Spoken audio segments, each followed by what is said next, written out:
Hello everyone, welcome back to Let's Read I.O. Last time, things were starting to get weird.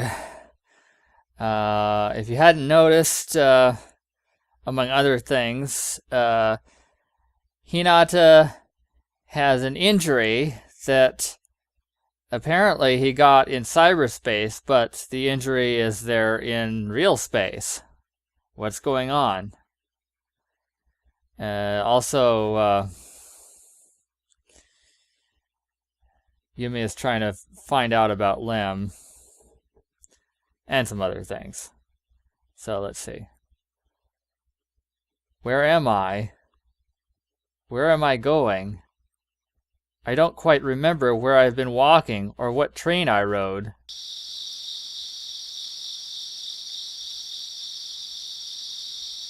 Before long, I find myself walking on a familiar riverside path. This is the way to One-sama's apartment, the place we all used to gather. どうしてこんなところへ? Doesn't quite make sense. Am I unconsciously trying to heal my memories of the past? Or have my feet brought me here in the hopes of obtaining some sort of clue? A small cat purrs as it passes by. That's not a purr, that's a meow. Said cat appears to be headed towards One-sama's apartment of all places. My hand unconsciously falls to the rosary at my chest. And then I head towards the apartment as if I'm being guided there. The room, still unoccupied by a new tenant or otherwise left unvisited, remains exactly the same as in those bygone days. Come to think of it, it was One-sama's habit to pay for several months of rent in advance whenever a large sum of money would come in. Despite being lazy with most other aspects of life, that was the only diligent thing she'd keep on top of. So because of that, this room probably still belongs to One-sama. One of One-sama's spare keys was able to open the room. She'd given these out to all the criminal members so we could come in and out as we pleased. Of course, none of us had the audacity to enter whenever she was gone, and One-sama basically never left her room, but many an episode we shared here, everyone's presence can still be felt here and there. One-sama, Magdalene, Equus, and Elle. Several memories come back in a surge of both sadness and joy. はいはい、ユミちゃん、いっぱい食べてね。はーい、リーダー、器用ですね。Back then, this room was lit like a city that never sleeps. So many monitors flickered their arrays of light. But now everything is ground to a halt. For some reason, just touching anything would feel like defiling the dead. Except for that exabyte crystal lying on the otherwise clean floor. That's just asking to be picked up. It's empty, there's no data stored inside. That's right, One-sama didn't use this as a storage medium, but rather as an object to help collect her thoughts. There were countless occasions where Elle would say, "That's such a waste, if you're not going to use it, then gimme." But One-sama would never let anyone have it. Even Magdalene suggested that if we backed up server data on this, we could save quite a few hard disks, but no matter what anyone said, One-sama had no intentions of changing her policy, if you can call it a policy. Maybe it holds some sort of memories for her, like this rosary. I bring the crystal with me to the bathroom. I twist to the faucet and out comes water, cold at first, but then it warms up. This brings back memories of bath time with One-chan. Now I am forever alone. But here, it almost feels like everyone's still with me. Let's think a little. お姉様、少しだけお湯をお借りしますね。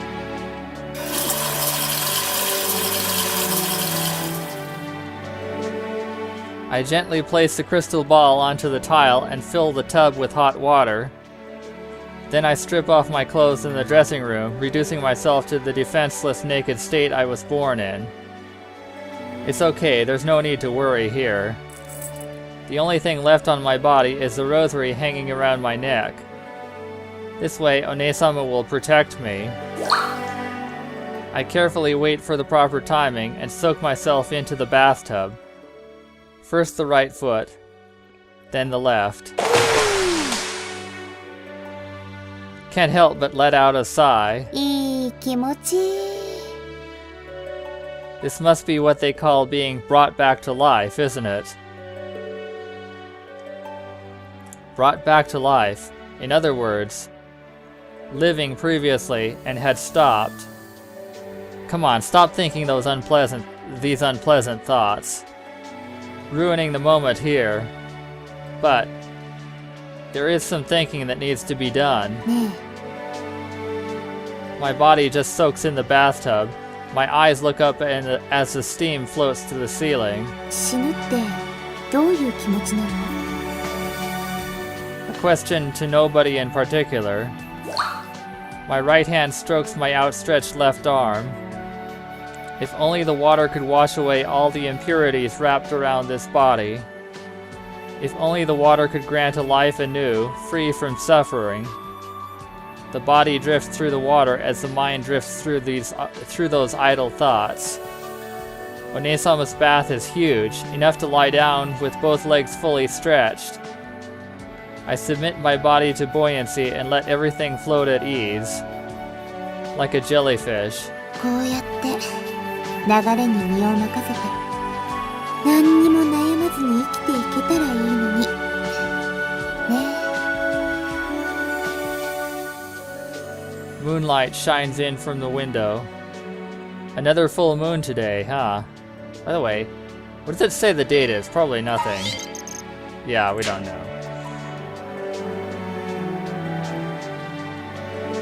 Full moon? Eh? ちょっと待って。 Another full moon today? But that's impossible! How do you know that? There was a full moon when Lemchan visited several days ago, too. There was a full moon when I posted on Dro's forums as well. Well, yeah, but those were known dates, and it was about a month now. And right now, too. I've somehow forgotten to check the date since then. But still, there's just no way today can have another full moon. That's just too long a period for the moon to stay full. どういうこと？ And then, the sound of water resounds from somewhere. And through that water, it feels like something's pouring straight into my head.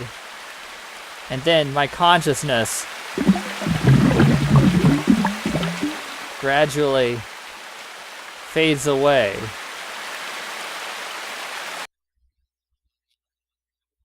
Where is this place? Darkness. Silence, weightlessness. This is nowhere. Nothing exists, nothing but the swaying of water. Floating, floating. Someone's floating. Someone's floating. Eh? Who's floating? Am I the one floating? 3 into 1. 1 into 3. What exactly am I? A fairy dances about before me. Is that Lemchan? 私たちは自らを水の中に沈めた。 Enigma. Lemchan speaks like a whisper in a dream. But her tone isn't the same as the childish Lemchan. 水を通じて私たちはネットワークに接続された。 Water? 1. A mystery. 2. Mysterious speech or writing. 3. That which is inexplicable.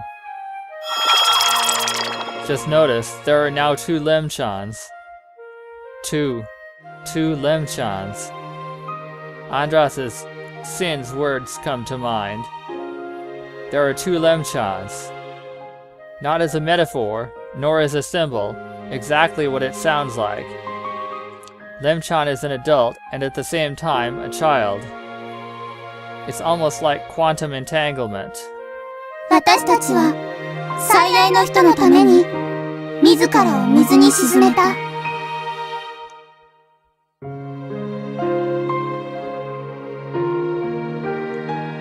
Dream conversion interface. でも、もうすぐ。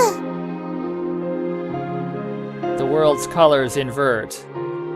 Black to white, 0 to 1, white to black, 1 to 0. Particle to wave, wave to particle. The dead cat and the living cat, one superposed entity. Those words churn about inside my brain. Enigma.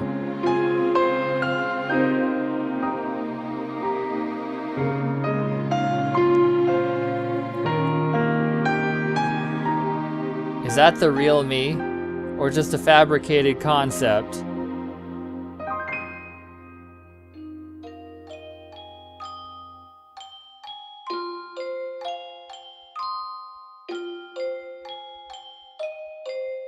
Oh.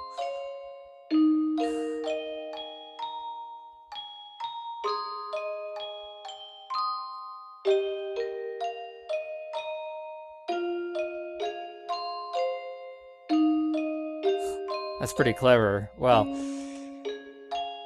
except it misses out one letter.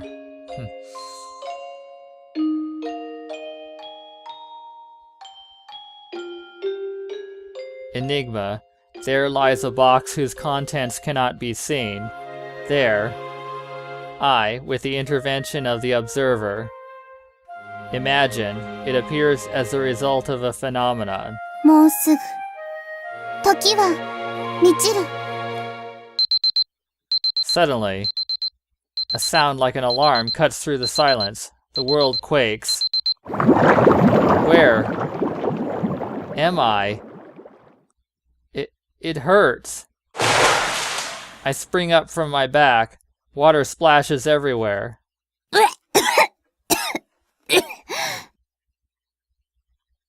And cough water out of my lungs. The spasms take a while to settle down.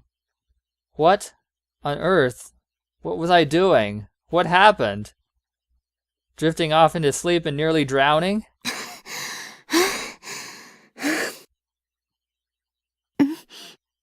あれ The exabyte crystal placed on the floor begins to flicker. これは I quickly get up from the bath. As soon as I pick up the crystal, a voice from inside begins to speak. ある It's her voice, her unforgettable voice. お姉様 But please don't call me R now. I'm not R. I'm Ishtar. I'm not that worthless coward. I'm... いいえ。なんと言おうと、あなたはアルなの。真由美なのよ。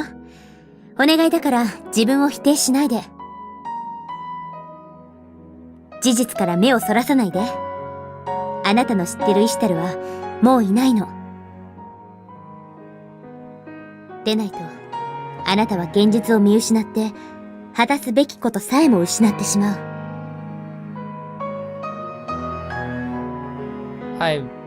I'm horribly confused. What's the best course of action? If only I knew, then... あなたがイシュタルの役を演じるのなら、それは構わない。それがユミの見出した使命なら。けれど、本質まで失ってほしくない。ユミはユミなの。ユミの良さをなくさないで。私と同じ過ちは犯してほしくないから。Mistake? それは、自らの半身を求めなかったこと。見出せなかったこと。 Not quite following. But if that's what One-sama wants, then... わかりました。お姉様。ユミはユミとして、お姉様の意志を引き継ぎます。お姉様のコピーではなく、新しいイシュタルとして。ありがとう。We can't talk like this forever. The conversation is sure about to become much more important. Yumi picks up the crystal and leaves the bathroom. Gets dressed and heads to Ane-sama's workroom. Sits in the chair and places the crystal on the desk. At that moment, the running computer shifts from sleep mode to a completely activated state. The crystal and the computer probably linked up wirelessly. A hologram chat program activates and an image of One-sama projects midair. 久しぶりね、ユミ。お姉様。と言っても、私はずっとユミをそばから見てたんだけどね。That's heartening. Tear-jerking. But what does this all mean? お姉様、どうしてクリスタルの中に？いえ、そもそもあの中は空っぽだったはずなのに。そうね、空だったわ。でも空だったからこそ、私はこうやって外部と接触できる手段を得ることができた。そうでもしないとシャドウヌル、つまり量子的概念となった私にはユミたちの世界に干渉できないから、その逆が不可能なのと同じように。まあ難しく考える必要はないわ。ユミのよく知ってる言葉で説明するなら、今の私は魂、幽霊ってことね。私はもう死んでしまったから。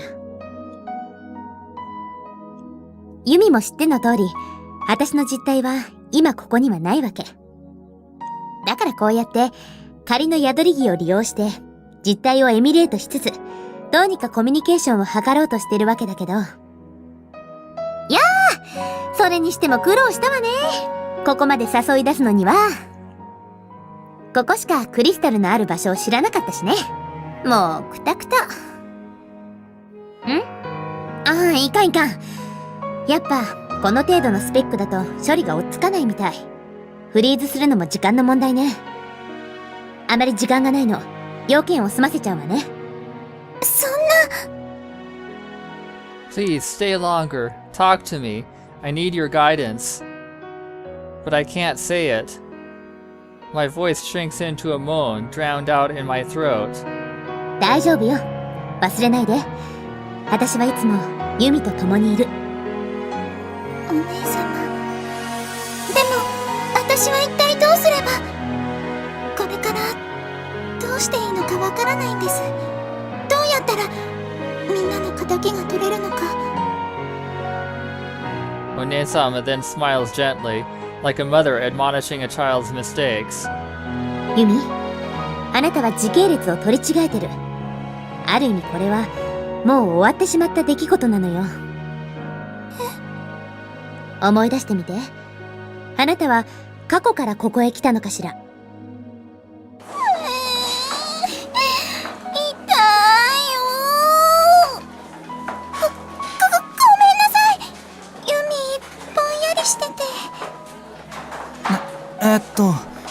大丈夫？こんばんは。ユミが篠塚真由美です。ユミが2人？あのね。 Were those my memories? それとも未来から過去転移を重ねてここへ来たのかしら。私と一緒に来て。私は殺されたっていいのよ。あなたにだったらね。エンリルはもう死んだの。だからもうこんなことはやめて。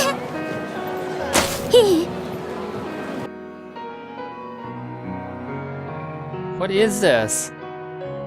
I don't know what this is. What were those events? No. I do know. I know these events as memories, as experiences. I don't want to acknowledge them, but they're the truth. What does this all mean?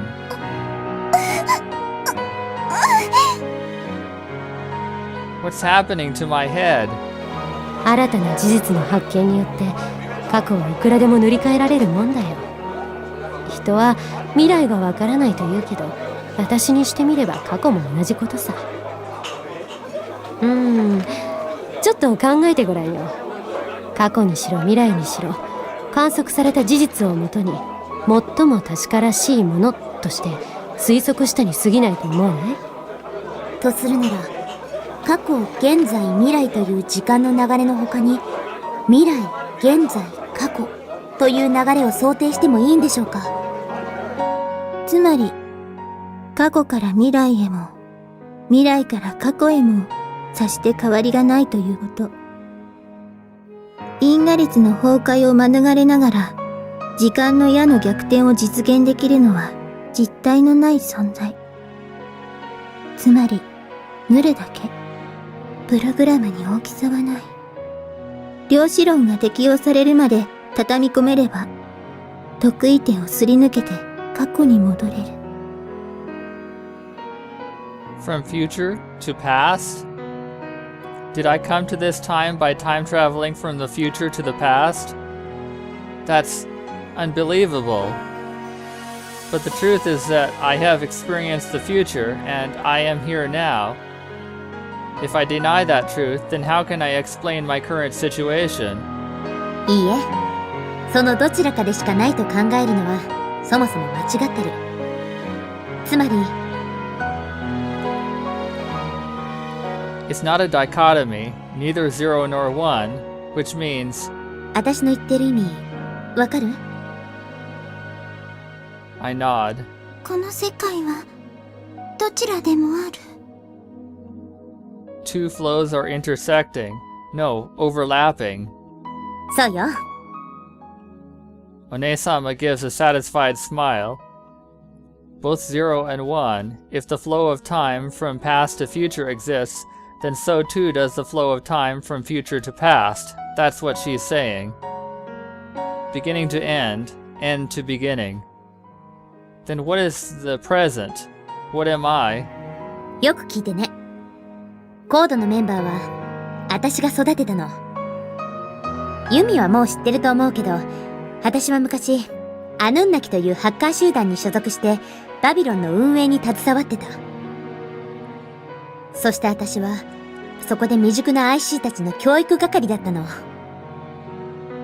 One-sama, guide to criminal, guide to us all, who ensured we stay on the right path.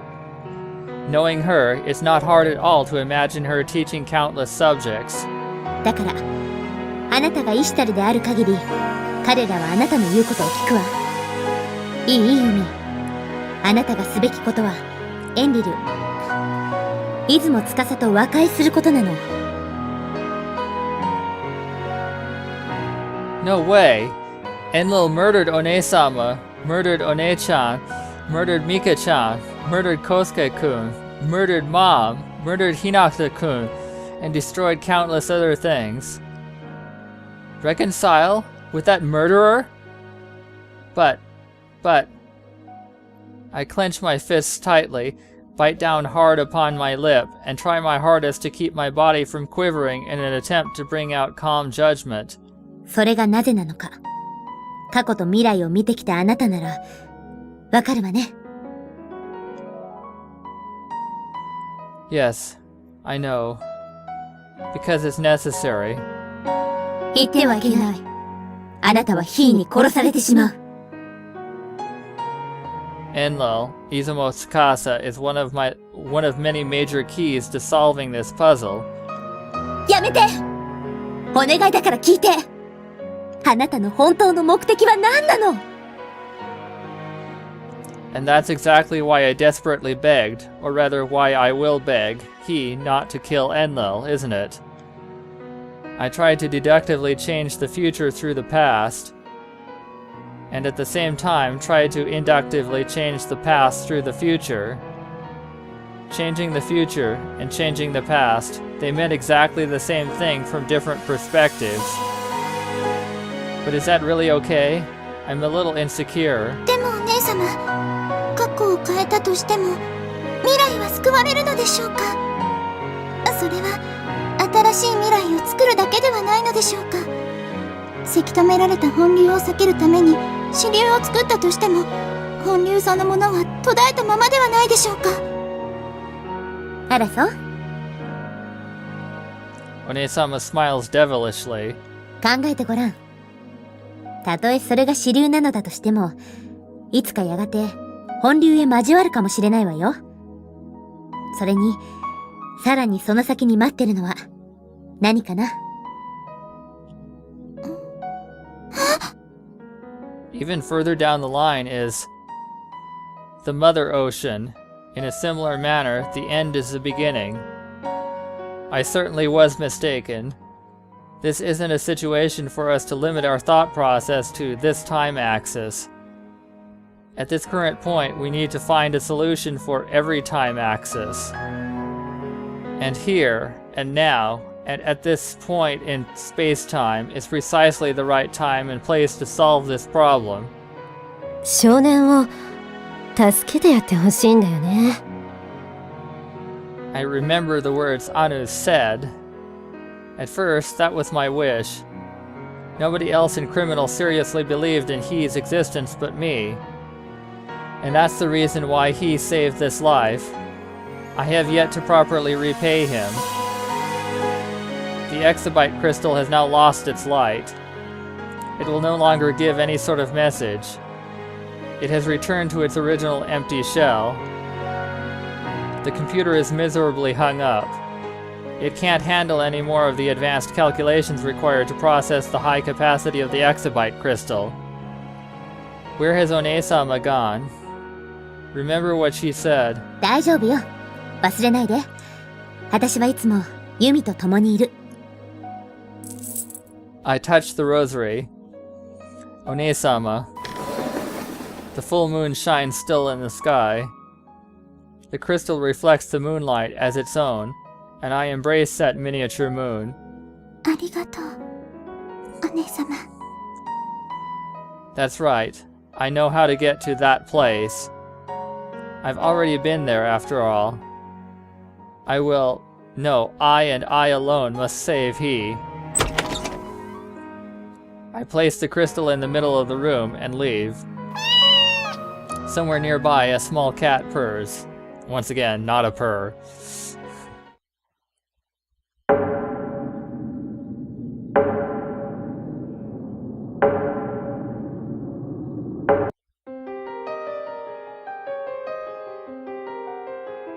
Oh boy.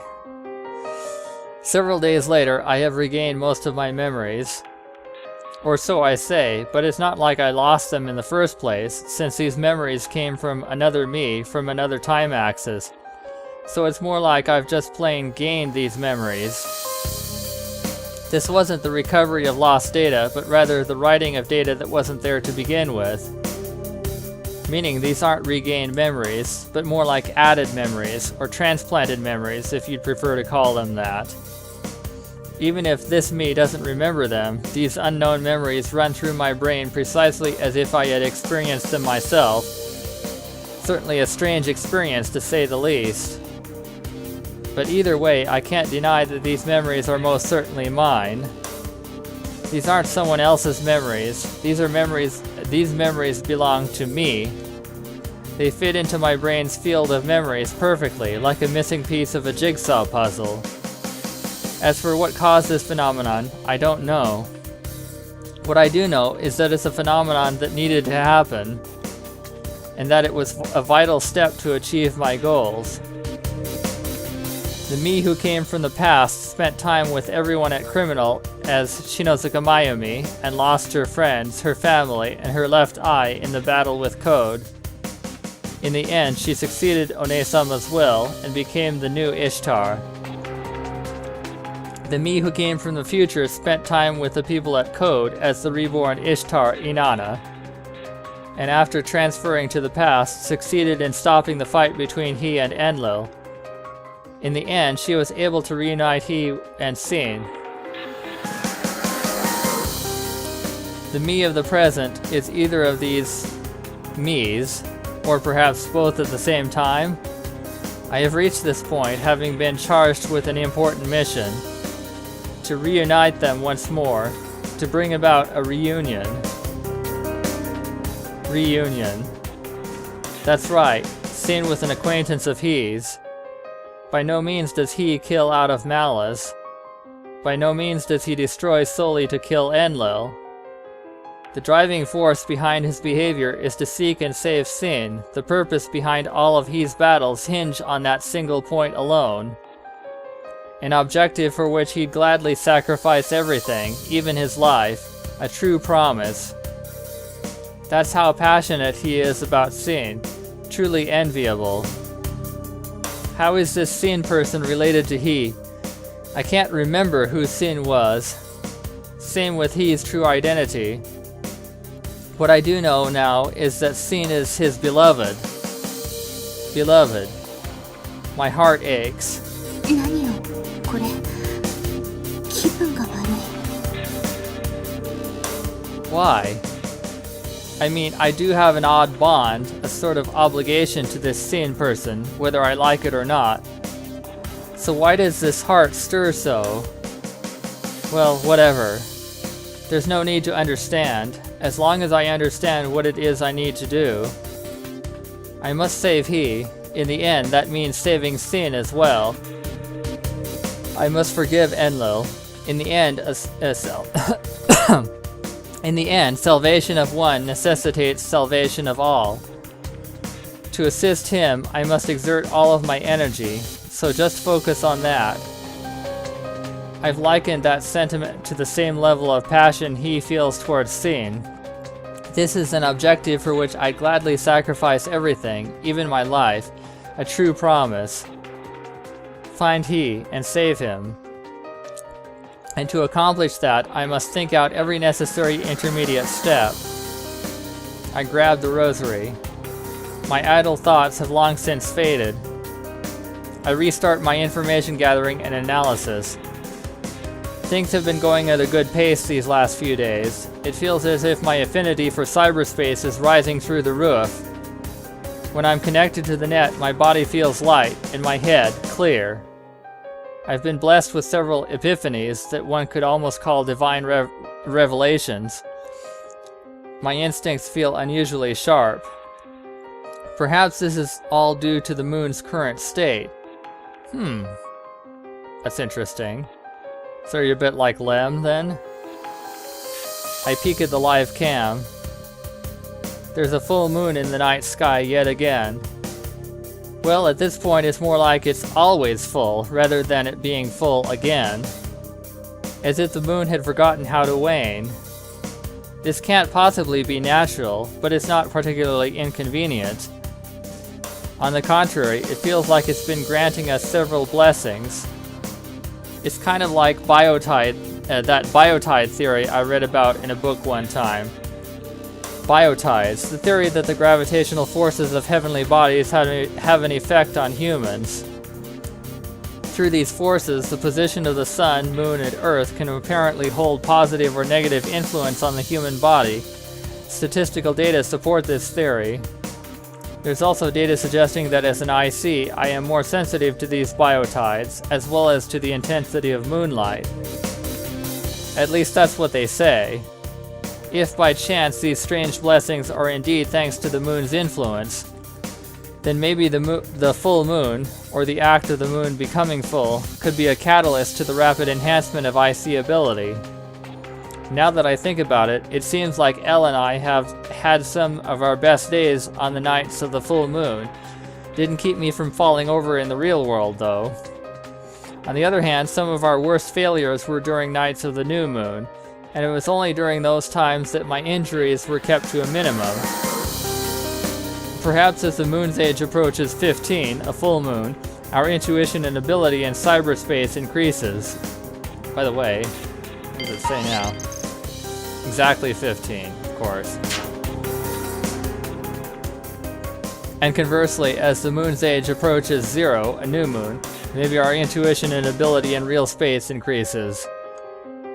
If you think about it, programming uses hexadecimal, where numbers start at 0 and max out at 15 before carrying over to the next digit once they hit 16. Okay, that's interesting. Yeah, okay.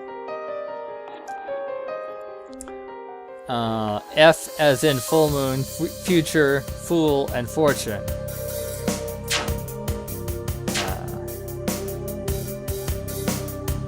The moon's age and programming. Can't help but feel there's some sort of symbolic connection here.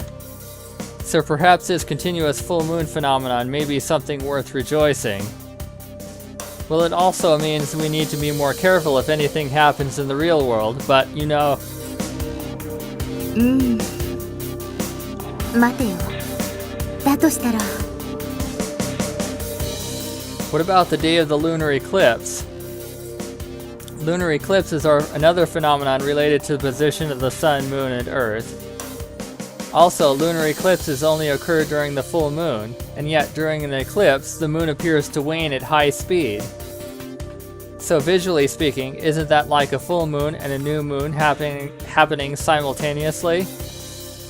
Biotides are said to have psychological effects caused by not only gravity, but also by visual stimuli. Otherwise, it wouldn't make sense for the new moon and full moon to have different effects. So if a lunar eclipse were to happen, IC の能力は爆発的に高まるのかもしれないわね。that's nothing more than speculation. Practically baseless speculation at that. But that was back on April 26, 2032. I filmed the entirety of the eclipse that day, and I was sure I felt something then. Which is why I stared fixedly at the moon the whole time during its long course of waning and waxing once more. I opened a new window, and opened a video file from there.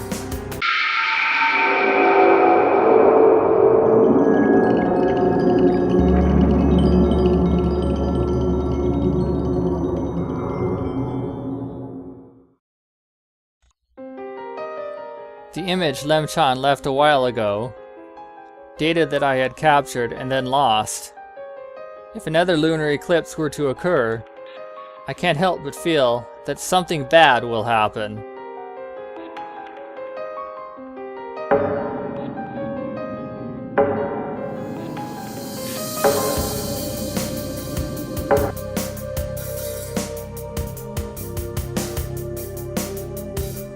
I search.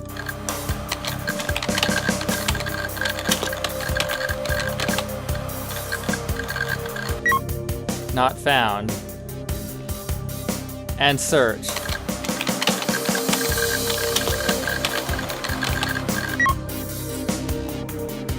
I continue to search.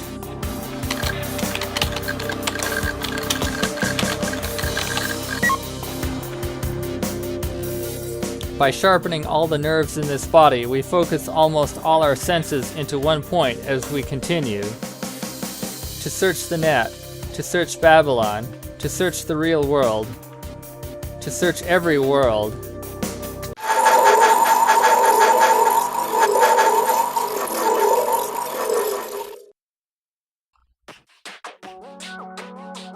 I continue to seek her.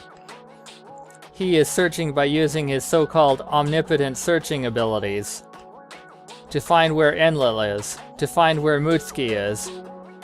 We look, and continue to look for them as we examine all kinds of information. He hacks by using people's biocomputers as stepping stones.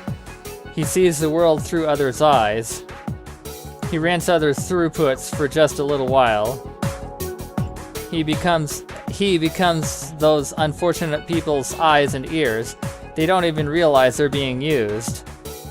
Every square inch of this world is completely covered by the net, and the number of people with computers in their brains are still spreading all over the world.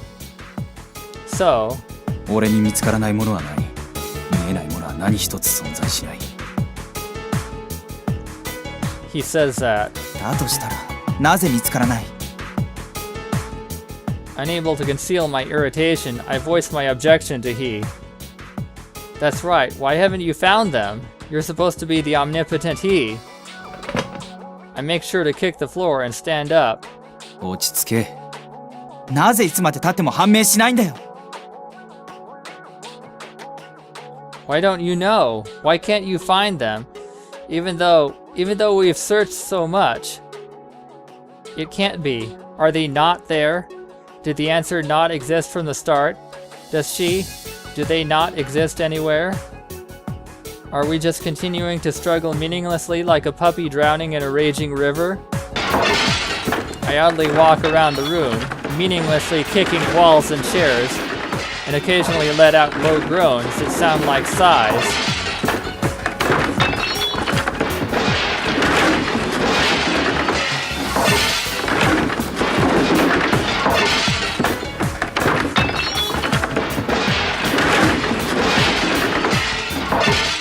Just continue. Okay, whatever. 焦るな。なんだ、青い日向。お前らしくもないな。よく言うよ。そういうあんたこそ。今日はえらくおしゃべりだな。だからそう噛みつくなよ。シャドウである俺の感情を逆なでよったって無駄だし、それで答えが早く見つかるわけでもあるまい。無意味だ。いいから冷静になれ。いつものようにな。やれやれ。At that moment, I hear his voice in my ears. I see Hinata with my eyes. It's an odd feeling, like there's another me inside me that I can have a conversation with. I wonder if this is what it feels like for people with multiple personalities. As far as I know, they're not, personalities are not aware of each other. No, that's wrong. According to my meager knowledge, there have basically been no cases of someone's individual personalities communicating amongst each other. But he and I can talk together, share memories, and most of all, both our consciousnesses are completely manifesting at the same time. What's the meaning of this? Has my mind split into two? Or is his consciousness renting out my body like we're roommates sharing a room or something? Screw it, there's no point in thinking about this. At any rate, if I am thinking, it should be about something meaningful. We consciously switch the channels in our head in order to accomplish what we need to do. だけど、こんなことやっても見つかるのは高度の連中のログとか一般人の SOS とか直接的な関係のない情報ばかりじゃないか。おいおい、焦りのあまり熱暴走か、天才少年。高度の情報収集は俺たちの目的にとって必須だろう。奴らの行動の延長線上には必ずエンリルがいるわけだし、その先にはムツキがいる。それにあいつらの破壊活動はごく単純な意味での障害にもなり得る。叩き潰すのが道理だ。それはいいとして、一般人の相手までするのは。お前は困ってる人間を目の前にして放っておけるほど非情だったのか。それは。情報は全て自由に利用されるべきである。80年以上も前から引き継がれているハッカー倫理の基本概念の一つだ。俺の解釈では情報は自由に、つまりあらゆるパイプラインはスムーズでなければならないというわけだ。どこかで情報の流通、つまりコンピュータやネットのトラブルが起きてるのを俺は見過ごせない。我慢ならない。それはこうして肉体を得た今では現実におけるトラブルでも同様だ。リアルであれバーチャルであれ、俺の目の届くところに解決できる問題があるのなら俺は全て解き明かしたい。びっくりしたよ。あんたにそんな人情があるなんてさ。パズルのようなものさ。なんだ、そういうことか。感心して損した。それにな、ハッカー倫理にはこんなものもある。コンピューターは人生を良い方向へ導ける。今やコンピューターネットに接続されていない場所を見つける方が困難な世の中だ。こんな最高の環境なのに誰かが不幸なんて気に入らないさ。なんだかすごい解釈だね。無理に理由を作ってるようにも聞こえるけど。ほっといてくれ。ちなみに俺も驚いてるところさ。何を？日向が想定以上にシスコンだったことどうした？脳波に異常が出てるぞ。頭が痛いんじゃないのか？ほっといてくれ。 And so our endless search continues. Where are they? Are they not here? Are they not in this era? If they're not here, then where are they? In the distant skies? In the depths of the earth? If they're not in the present day, when are they? In the past? In the future? 妙だな。そうだね。これだけ探してもムツキどころかエンリルの足跡さえヒットしないなんて。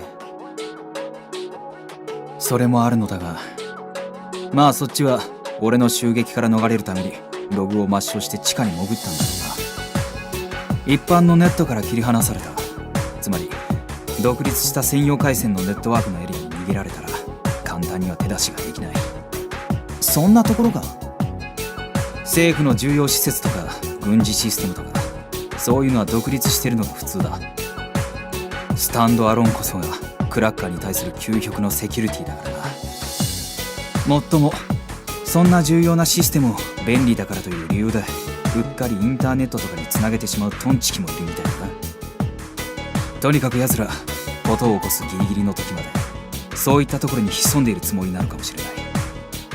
で、ヒーが妙だと思ったことって見ろ。He shows me the window opened up on the terminal's monitor. That window displays a gaping wide jet black space. It's the night sky. It's a public live camera installed outside. It is truly a window that connects this place to the outside world. The moon is in the sky. It seems there's a beautiful full moon tonight. これのどこが妙なのさ。いいか、これが今現在の映像だ。そしてこれが昨日の映像。It also displays a full moon. That's not particularly strange. Even though changes in the moon are easily observable, it's not like it waxes and wanes quickly.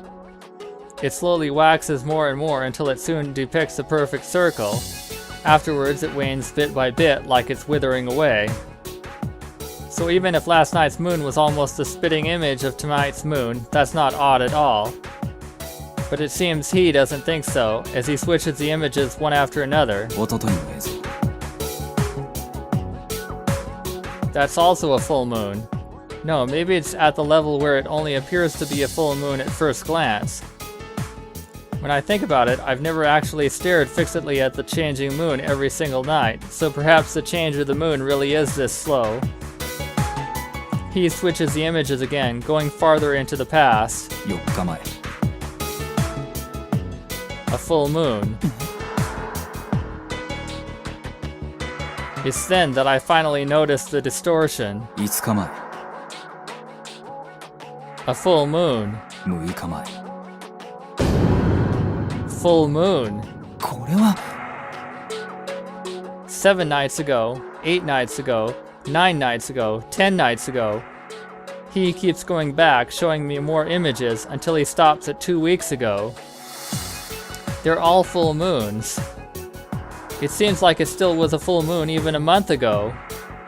I lift my left arm to look at the moon's age wrapped around it. The moon's age is 15. そんな。いくらなんだ。これは異常だ。満月期が長すぎる。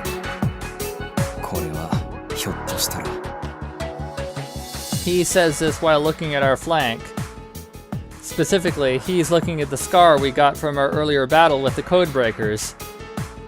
Even though we should have gotten it in cyberspace, it's appeared even in reality. 異常だ。I instinctively repeat that. そうだ。普通じゃない。だが、これは何かまともじゃない事態が進行している現れだとは思えないか。どういう意味だ？以前にもこれと似たような常識では考えられない怪現象が起こったことがあっただろう。A mysterious phenomenon that can only be thought of as abnormal? The full moon. The eternal full moon. The moon. A mysterious phenomenon. The moon. The moon?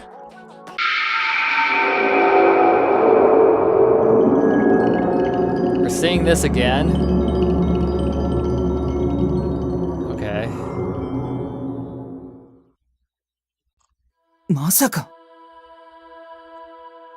You mean that total lunar eclipse? そうだ。2032年4月26日、午前0時12分。あの月食の発生と同時に、ネット中をシステム異常が駆け巡った。不可解極まりない暴走と沈黙。様々な憶測が飛び交ったけど、結局、原因はわからないままらしいね。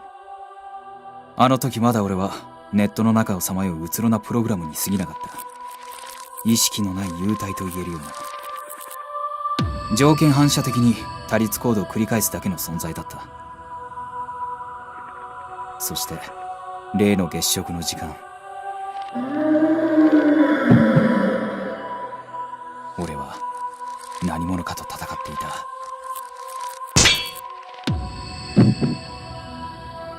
得体の知れない化け物。Sweat runs down our forehead. I can feel our body temperature decreasing. 細部は思い出せない。ただ遠くから眺めたような漠然としたイメージ。近づくと消える蜃気楼みたいに思い出そうとするなり、俺の脳裏から失われてしまう。その時負った傷によるものなのか、精神的な防衛本能なのか。Our body faintly trembles. どうしてそんな奴と。俺は誰かを守ってた。よく知っている誰か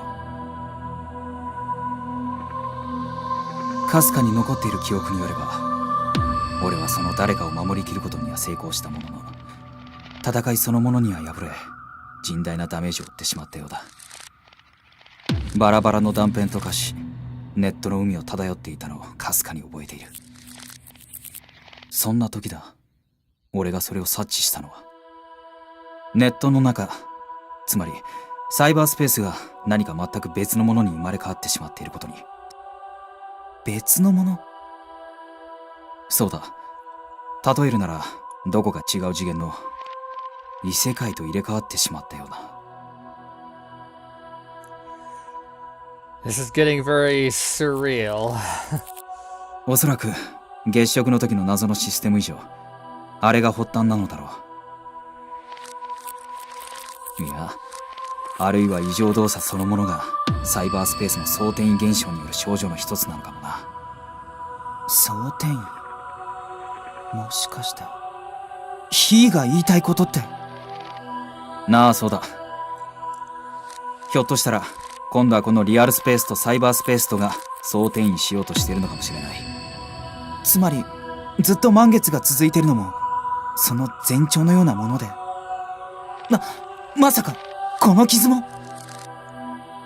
The wound in our flank that we should have gotten in cyberspace. だろうな。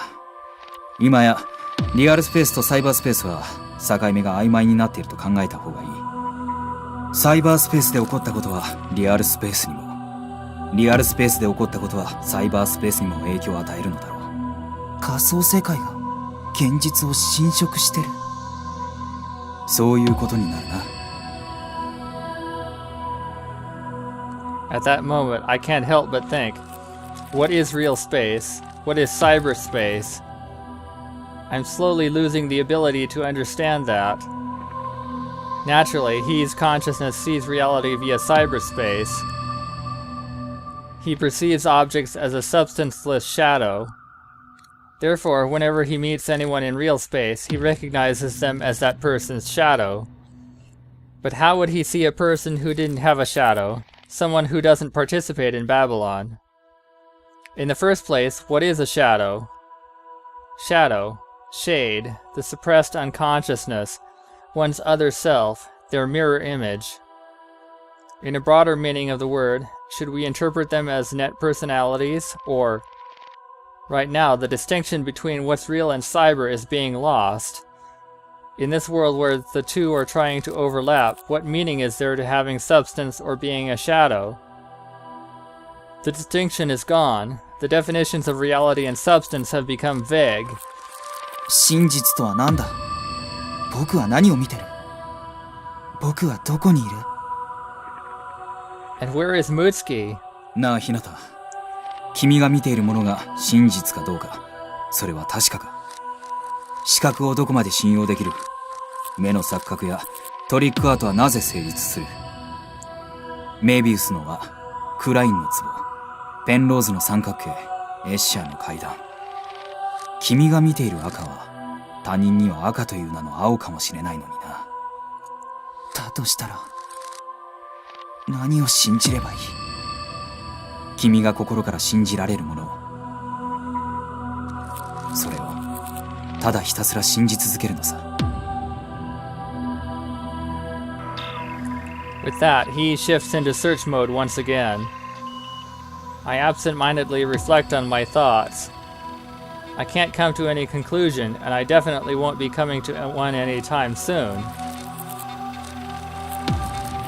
Before long, I return to being overlapped consciousnesses, neither he nor Hinata, yet also Hinata and he.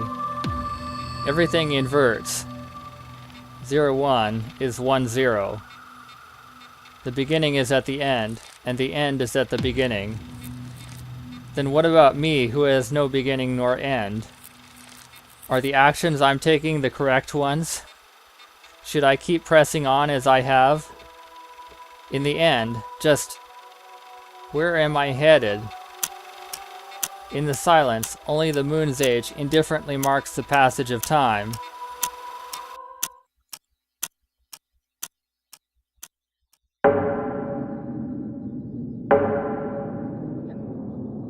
And now we have a date again. It's October. I'm taken aback. When I come to my senses, I find my watch alarm is going off. The moon's age on my left arm. I reflexively shut the alarm off. The date on the dial quickly catches my eye. Monday, 18 October 2032. It doesn't feel like that much time has passed, but it's telling me it's already October. April 26, 2032. It's already been almost half a year since that eclipse. Time flies fast. As usual, the moon's age says 15. Huh? Come to think of it, this is strange. Come to think about it, when did I set my alarm? I don't remember doing that at all. The time is 1:10 p.m.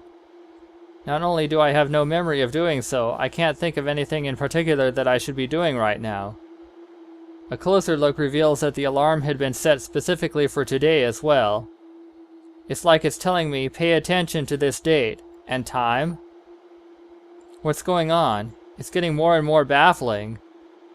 If I wasn't the one who set it, then was it the previous owner? No way. What reason would they have had? If that's the case, then perhaps I myself, or a third person, did it when I was unaware? I don't remember doing it, and the past owner theory isn't valid, but a third person doing it is also impossible. There's no way I, of all people, would allow myself to get so defenseless and let someone get so close to me. Then a third theory is necessary. It wasn't me, nor was it a third person. Was it the work of a me who's not me? In other words, neither Hinata nor he, but another consciousness? That's impossible. That's absolutely... My eyes wander aimlessly about the room. What am I thinking? Where am I trying to head to? When and where am I existing? Not in this crazed world. Not in this warped time. What am I looking at? What is it that I see ahead? What are these eyes perceiving? Eyes. Eyes?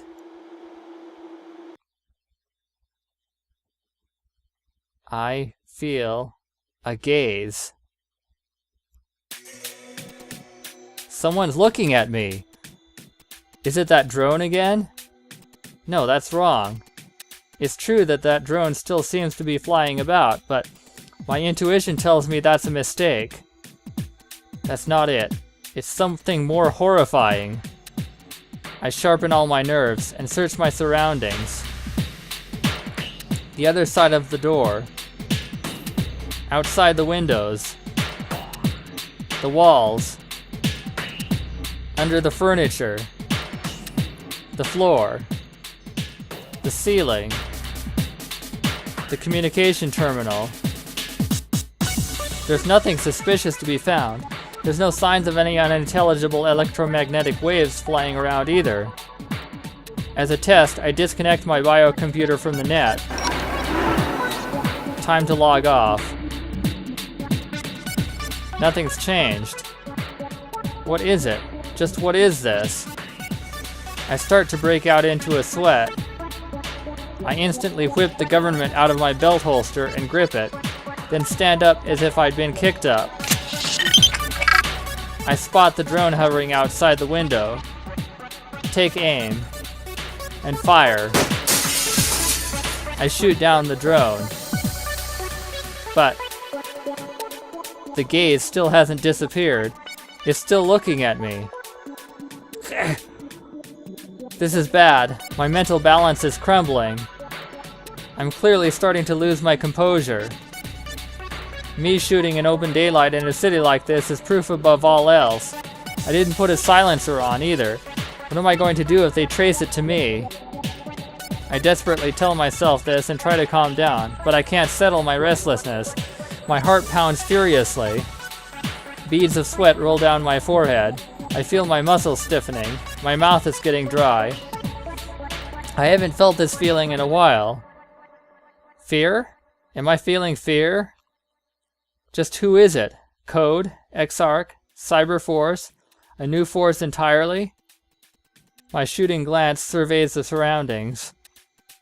Don't tell me. I'm being spied on? Have I been hacked? I? He of all people? The one who is supposed to be the omnipotent god of the net?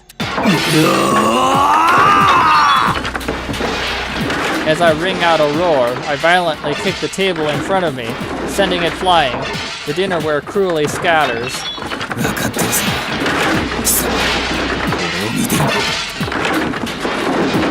I let out a deranged scream.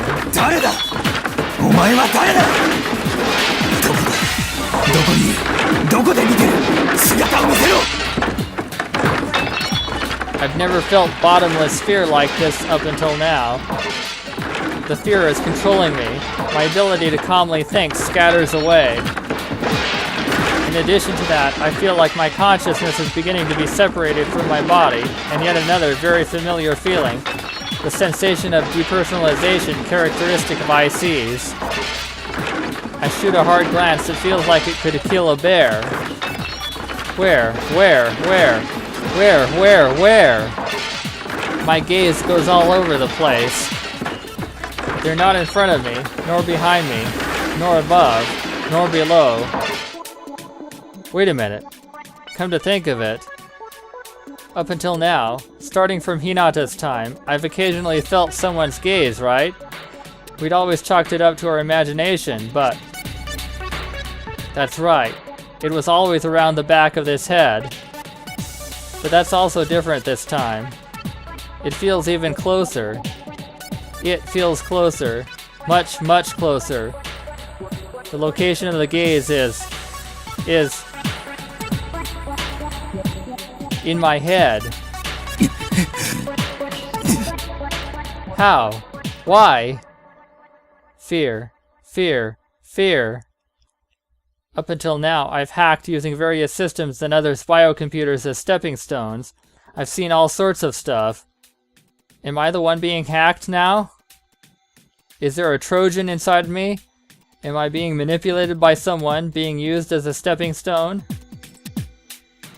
Trojan horse, the strategy the Greeks used in the Trojan War to take down the impregnable fortified city of Troy. They pretended to surrender and sent a giant wooden horse made in honor of the sea god Poseidon to Troy. As they would not handle a sacred offering roughly, the Trojans, full of victorious triumph, allowed it in their city. Unbeknownst to the Trojans, there were many Greek soldiers hidden inside it, and due to a coordinated attack on the inside and outside of the city, Troy was captured. A classic attack method, also simply called a Trojan. It implants a message in a password protection system that displays incorrect password and prompts the user to type in the password again. This Trojan usurps the password both times, also refers to a variant software that hijacks other systems. Fear, fear, fear, fear, fear, fear. I don't remember when it was, but I remember my thoughts at the time. I was touched by the IO system. What if this is Babylon? What if we're a shadow? What if a personality from a parallel universe is possessing us right now? My reflection's in the mirror, glaring right back at me.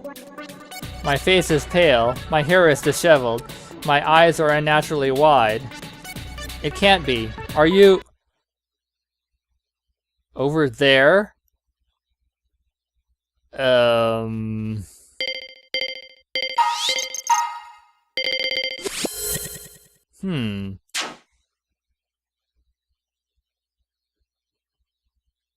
Let's say that's right. I can get there. That's right. I'm right here. At that moment, his expression completely changes. He instantly takes his Desert Eagle out from his waist and points it straight at the mirror. It happens so suddenly. It can't be. Oh no, she's discovered. Before the situation can be fully understood, it's already too late. He quickly points the muzzle at the crown of his head. And so I wander around once again, seeking the exit to this eternal labyrinth.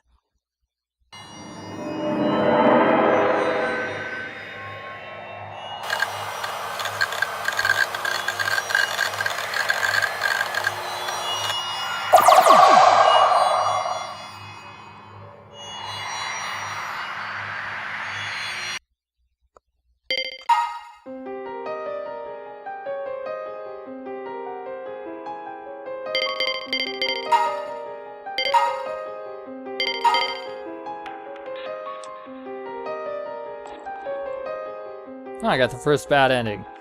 Insanity. Yeah, I was kind of, losing it there. Alright.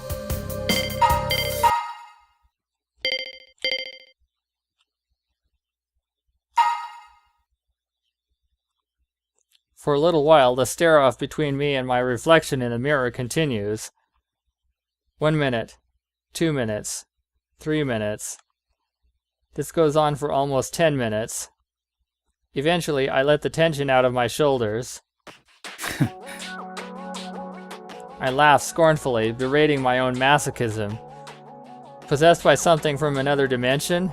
How ridiculous. There's no way that's possible. I just gone nuts from my excessive fear. The total lunar eclipse and the transformation of cyberspace, the eternal full moon, and the phase transition of real space. Too many abnormal things have happened that I'm starting to lose all sense of normality. Calm down. If you lose your calm, consider your life forfeit. I close my eyes and try to calm my heart down.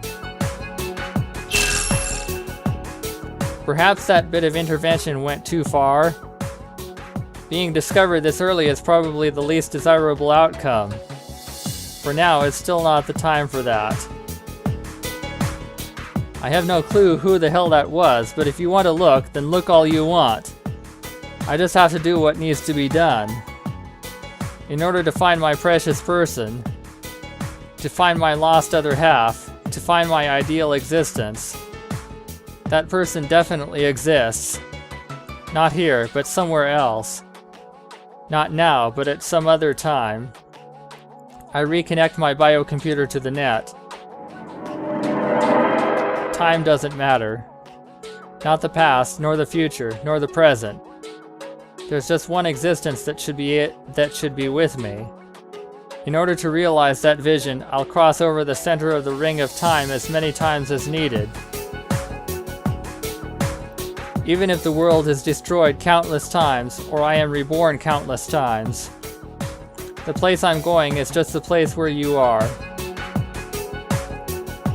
So I won't hesitate. I don't know when or where it will be. I will transcend all of space-time and go there. And that point is... the method to learn that is... I commence the search. You can't find her yet. You can't reach there all alone. But if you can obtain the cooperation of someone who has found out, then you'll know that soon enough. Before long, I find that. I find the person in possession of that. That person is somehow sending me a signal by themselves, as if they're summoning me. Is it a trap? Well, whatever. If this is a trap, then bring it on.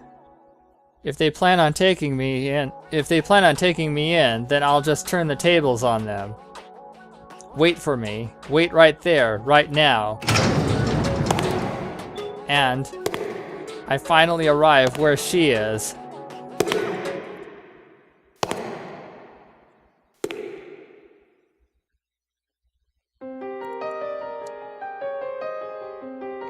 Monday, October 18th, 2032, 7:40 a.m. I gaze at the time displayed on the monitor and try to gather my thoughts. Among the three monitors, the leftmost and the rightmost are displaying the two lunar eclipse images. The left image is from the first video Lemchan left for me, the one I once shot. The total lunar eclipse from start to finish. The timestamp says 2032-04-26, 12:12 a.m. The right image is from a disc brought to me the other day, an anonymously shot video. It also depicts the total lunar eclipse from start to finish. The timestamp, surprisingly enough, says 2033-04-15, 4:11 a.m. I double-check the clock on the corner of the monitor. Monday, October 18th, 2032, 7:42 p.m. No doubt about it. Time hasn't gone haywire. No matter how many time servers I connect to, they all say the same thing. So is this video from the future? Recall what happened at One-sama's apartment. Memories carried over from the past, memories carried over from the future. I now have both. Also, if my memory from the future is correct, he also has dual consciousnesses. The past to future consciousness, for now let's call it the alpha consciousness, and the future to past consciousness, likewise the omega consciousness. For now, let's disregard the issue of whether or not the he of this point in space-time is aware of this situation.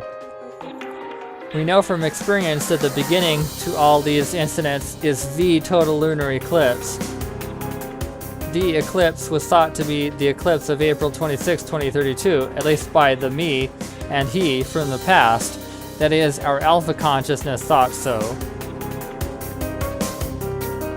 The me and he that came from the future, our omega consciousness, also thought it was the eclipse of April 26, 2032, but it was actually the eclipse of April 15th, 2033. But through that misunderstanding, Alpha and Omega, the two pairs of consciousnesses, were able to overlap into one at this point in time-space. According to quantum theory, the truth of an object in the world is set once it is observed. We have become entities conforming to quantum theory, and in doing so have crossed the walls of time to finally reach this point. In other words, you could say that this world we belong to is the world set through observation. I connect my biocomputer to the net. I open up the server and bring up the log of the night sky recordings shot over these past few days via live cam. An endless full moon. Perhaps this is a sign that cyberspace is eroding into real space. That's what I intuitively perceive. We are truly witnessing a miraculous phenomenon. But what could it mean? What is it that we must do as witnesses to this miracle? And when must we do it? When must we do it? Vividly etched into my memory is the end of the world, the blood-stained he and the deceased girl, the bleeding full moon. Perhaps the mission bestowed upon us is to prevent that hopeless conclusion. To save that girl is but we may find ourselves in need of a divine power to perform such a grand miracle. There are two memories right here, two consciousnesses. Two time axes are right here. The present is the melding of the past and the future. It's most likely that our time of action lies on the X point, cross point, that is, the moment these two vectors overlap completely. The present, the overlap of the past and future. Past, present, future, the three elements of time, huh? If you think about it, the world is composed of several trifold elements. There's the aforementioned past, present, future points of time, among others. The XYZ axes of space. The mother, father, child roles of human reproduction. First person I, second person you, third person he, she. Red, green, blue, the three primary colors of light. The Father, Son, Holy Spirit, the Holy Trinity of Christianity. The real, the symbolic, the imaginary, the components of the world according to Jacques Lacan, philosopher of the previous century. Anu, Enlil, Ea. Let's see, Anu, the heavens, Enlil, the skies, Ea, the earth and the sea. The creators at Anunnaki who designed the virtual world of Babylon. Perhaps that too was an inevitable outcome. Then perhaps once three elements, three axes overlap, a miracle may occur. Just like how God Almighty is the Father, the Son, and the Holy Spirit. My thoughts are running rampant. Overlapping worlds. Real space and cyberspace. If there were a third world, for now let's name it after the imaginary I-axis, imaginary space, that exists somewhere we're unaware of, then perhaps even that world is beginning to overlap. Three overlapping axes. The total lunar eclipse of the past, the total lunar eclipse of the future. What if there exists a total lunar eclipse of the present? Wait a minute. Nowadays, can't we accurately calculate the lunar eclipse cycle?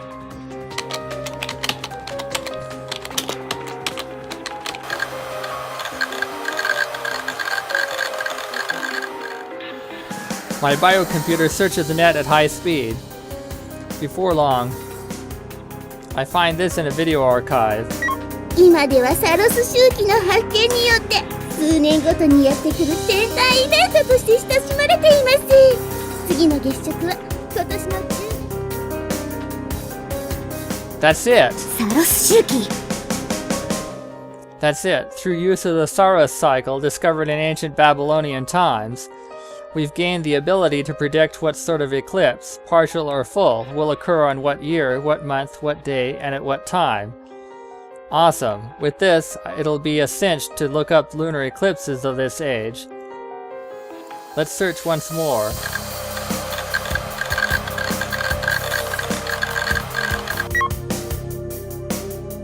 And just as expected, a total of 3 eclipses occur between April 32 and April 33, all of them total eclipses.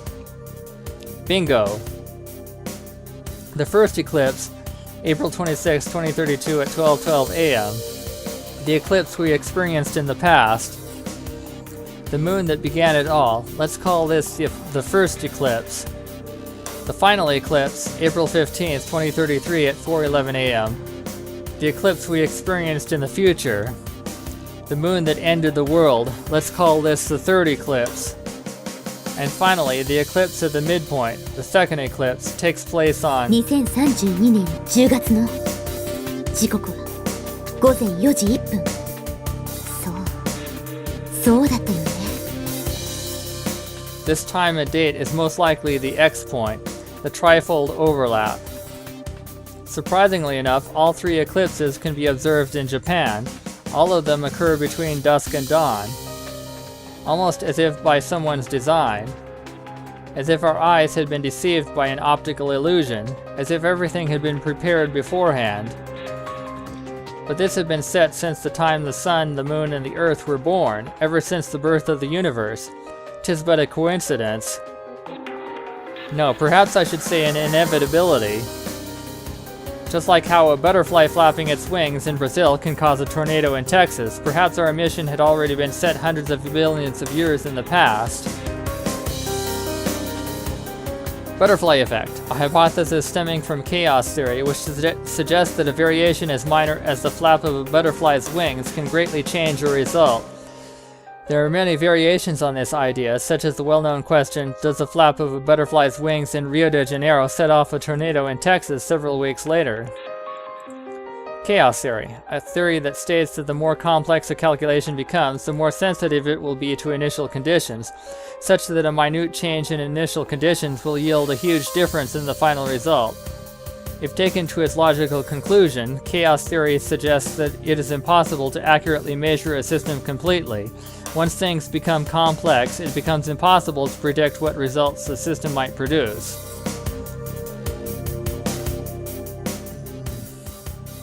I don't know if it's the complexity of the calculation.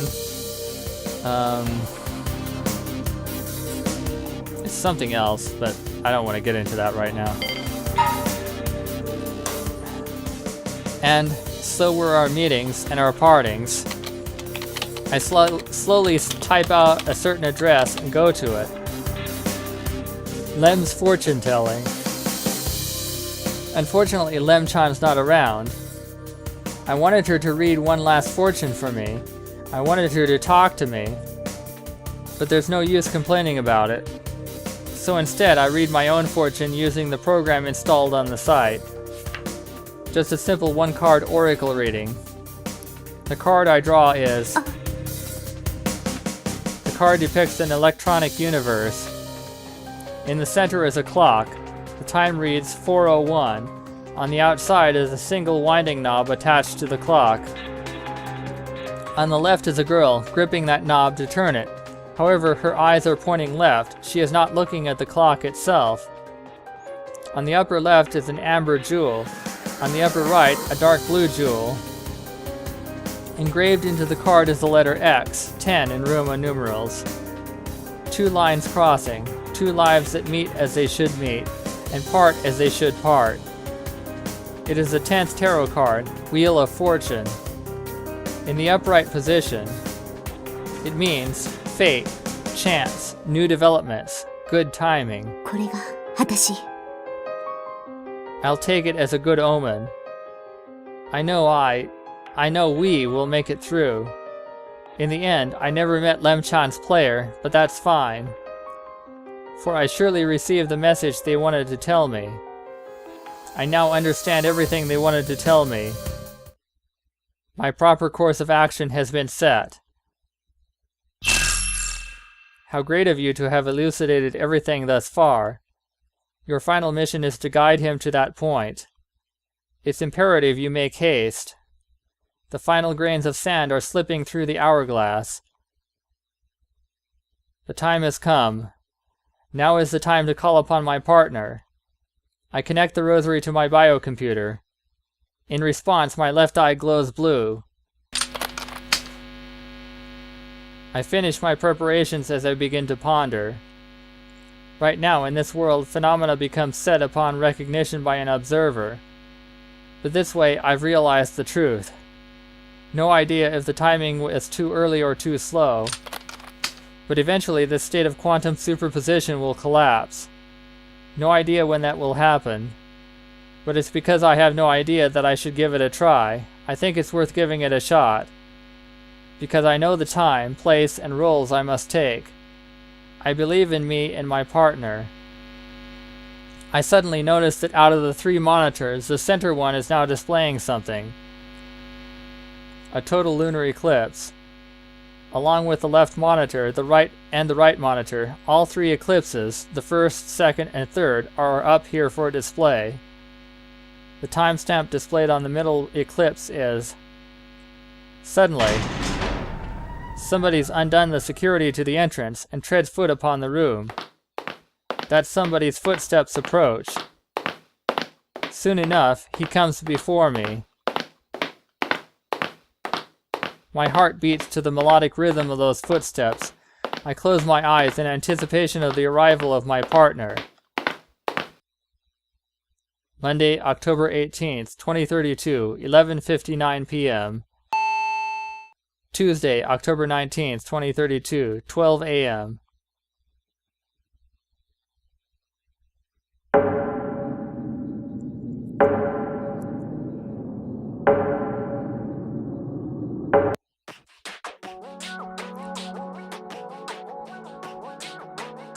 The tower stands in Babylon, or is it in Shinjuku? Is the space existing before these very eyes reality, or is it imaginary? Either one's fine. It's essentially both. Particularly right now. Ishtar stands, grasping her rosary. That rosary shines along with her left eye. 今こそ一緒に行きましょう。 Although not noticed at first glance, he is standing back to back with Ishtar. The wind blows through their hair and the hems of their clothes. Before arriving there, the two of them mutually exchanged the information they'd obtained. 妹があの地下で眠っている。僕はムツキにおはようと言ってやらなくちゃならない。じゃあムツキちゃんがレムちゃんのユーザーアヌンナキのシン？弥生先生の話を真に受ける限りそうとしか考えられない。ヒー、あなたはいつもそこにいたのね。なのに私は気づいてあげられなかった。いや、今はこうして会えたじゃないか。そう。そして僕らの目的は妹を救い出すこと。エニグマの中の眠り姫を目覚めさせること。力を貸してくれる？もちろん。そのためにここまでやってきたんだから。レムちゃんは言ってた。自分はウーナでありヌルであるって。なんだって？まさか。そうよ。つまり量子論か。コードが。そうよ。だから一筋縄じゃいかないわよ。ペネトレーション&デストラクションか。面白い。どちらが上か思い知らせてやろう。多分エンリルとの死闘は免れないわ。でも分かってるさ。ただし相手の出方次第だ。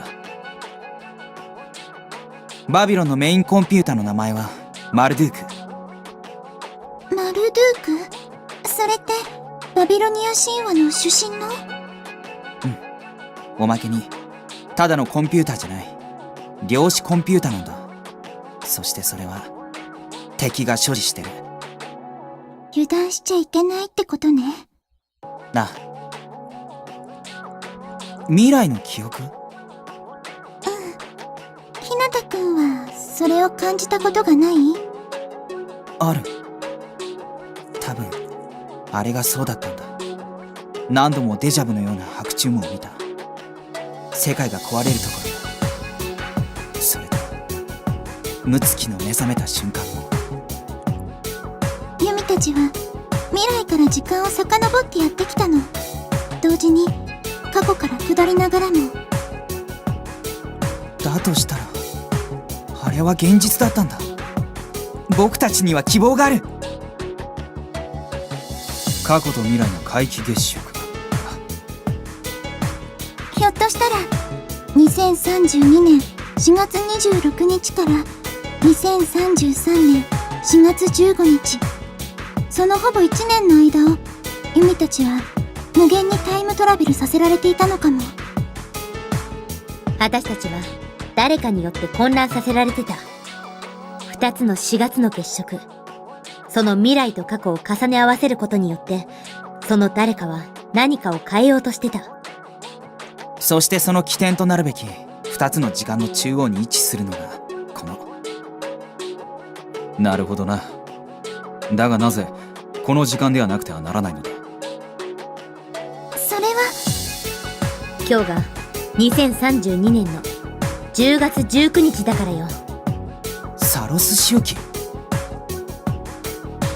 今ここは現実と仮想世界が重なり合っている。どちらとも言えるしどちらでもないとも言える曖昧な世界だ。過去と未来が重なりつつあるのと同じように。そうだ。つまり決戦の場はリアルのバビロンであると同時にバーチャルのバビロンでもあるってことね。そういうことだな。だから敵はどちら側からも襲ってくる。精度を高めるために電脳をネットにつなぎながら攻める。できるな。どうしたの？ちょっと昔を思い出しちゃって。仲間がいなくなっちゃった日のこと。怖い。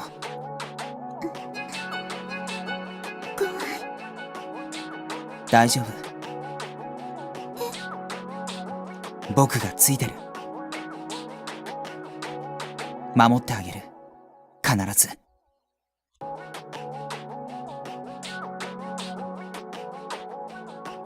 As for the girl in front of He right now, in Hinata's consciousness, he sees her as Mayumi, while in He's consciousness, he sees her as Ishtar.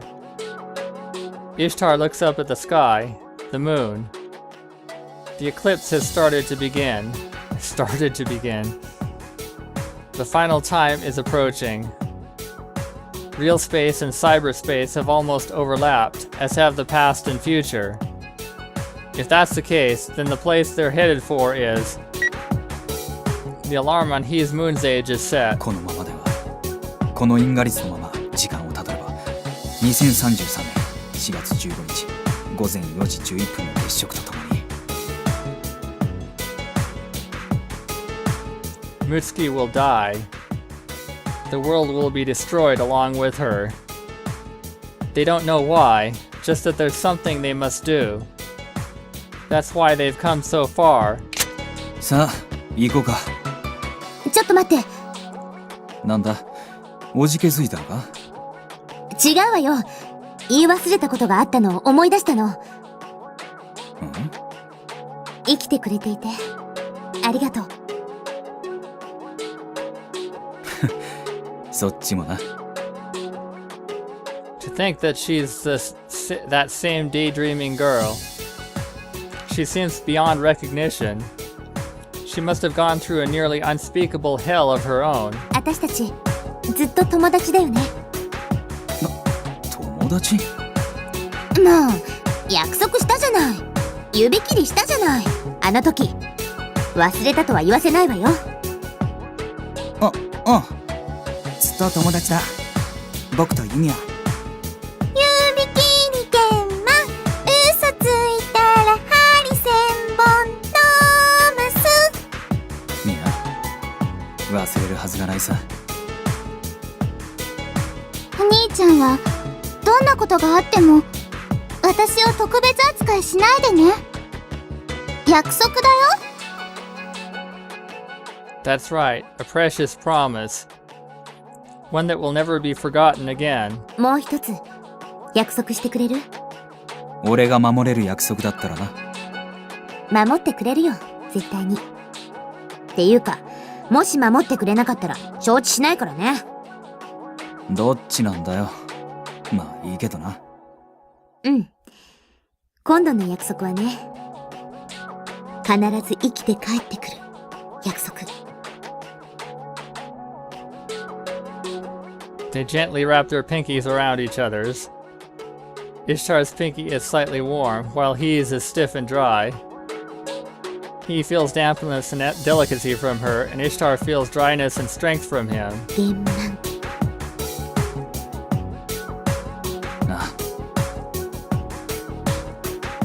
But a dark shadow falls over He's heart. He remembers the words Nergal told him after he took over. Nergal handed over the power of death to He. Death, the power to slaughter.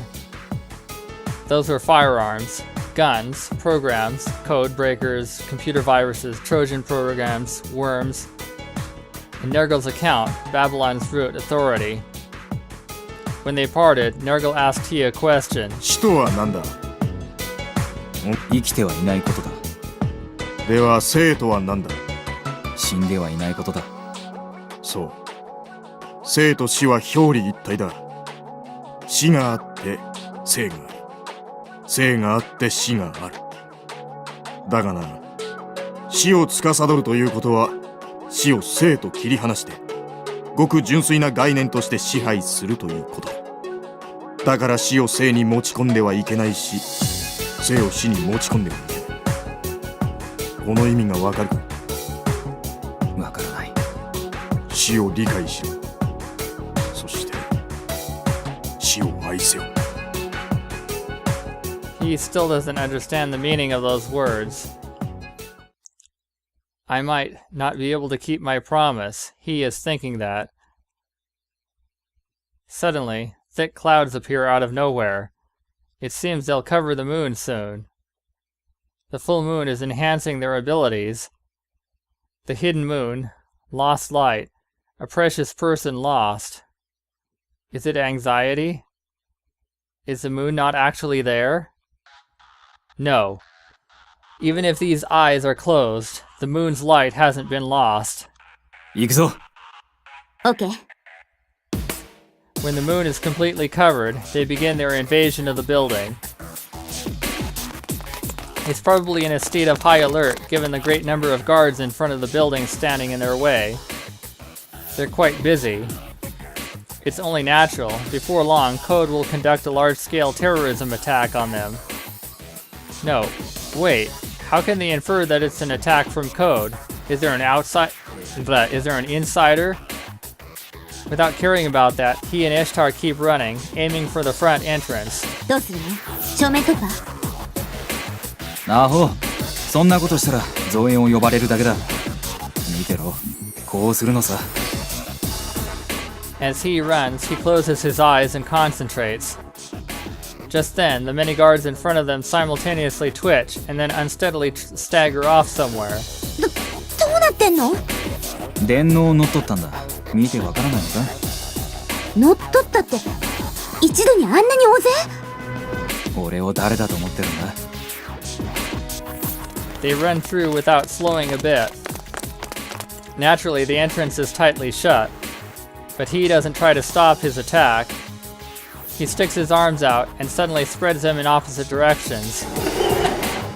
A second later, the entrance's automatic doors are soundlessly thrown open. They then break into the building like a black gale. The inside is wrapped up in darkness. 任せて。おう？私を誰だと思ってるの？足手まといにはならないようだなって思っただけだ。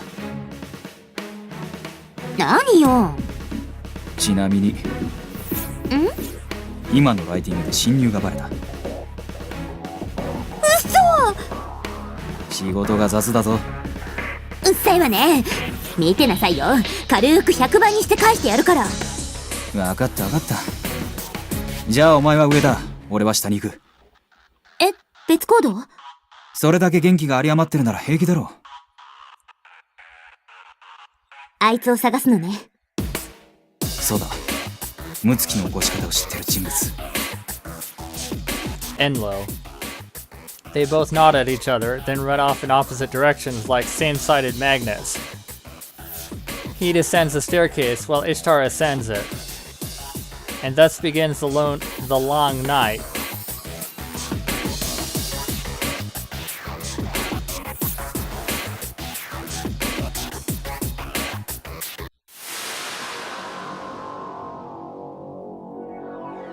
Light shines forth from the hands of a black-clad woman, weaving itself into a luminescent geometric pattern enveloping her body. 私に正しき道を指し示したまえ。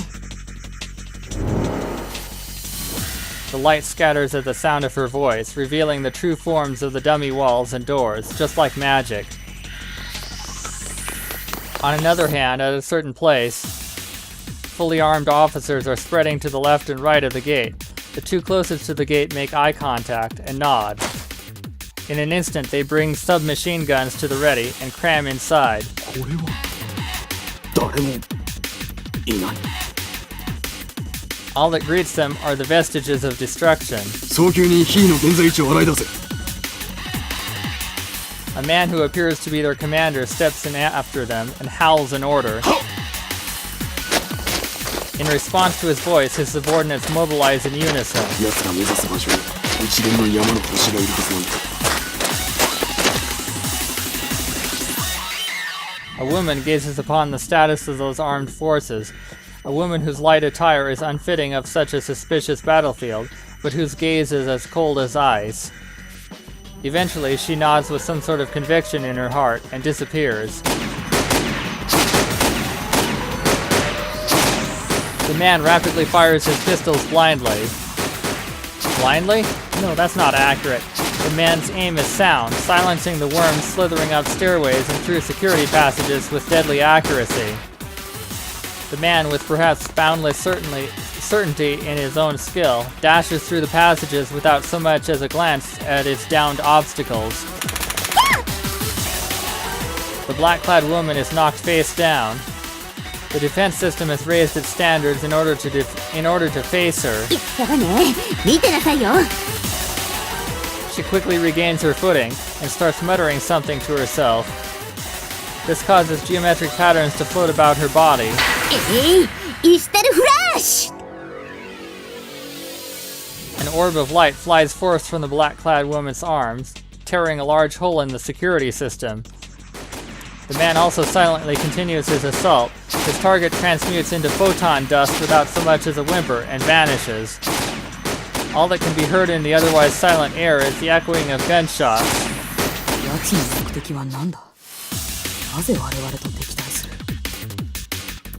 The gallant swordsman mutters, Japanese sword in tow, a question that has been repeated ad infinitum, the answer to which still remains unfound. The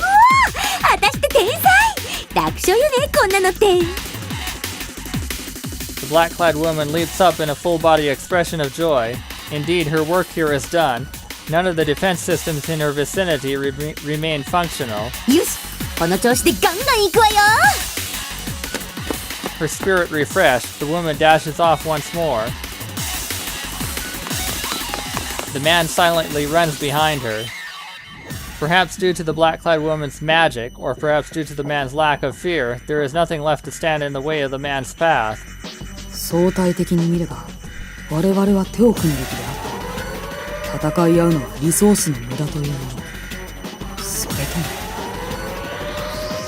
The swordsman lets out a twisted scowl and firmly grasps the Japanese sword's scabbard.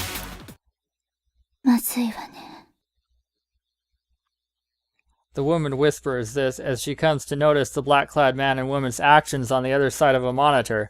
Her complexion pales with a shade of agony hitherto unseen on her face. Her line of sight suddenly shifts onto 3 crystal balls, each radiating with their own light.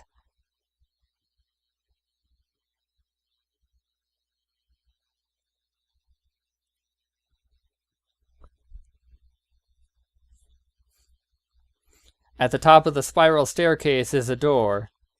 Ishtar is waiting for me in front of it. She shifts her attention to the door. I give her a powerful nod.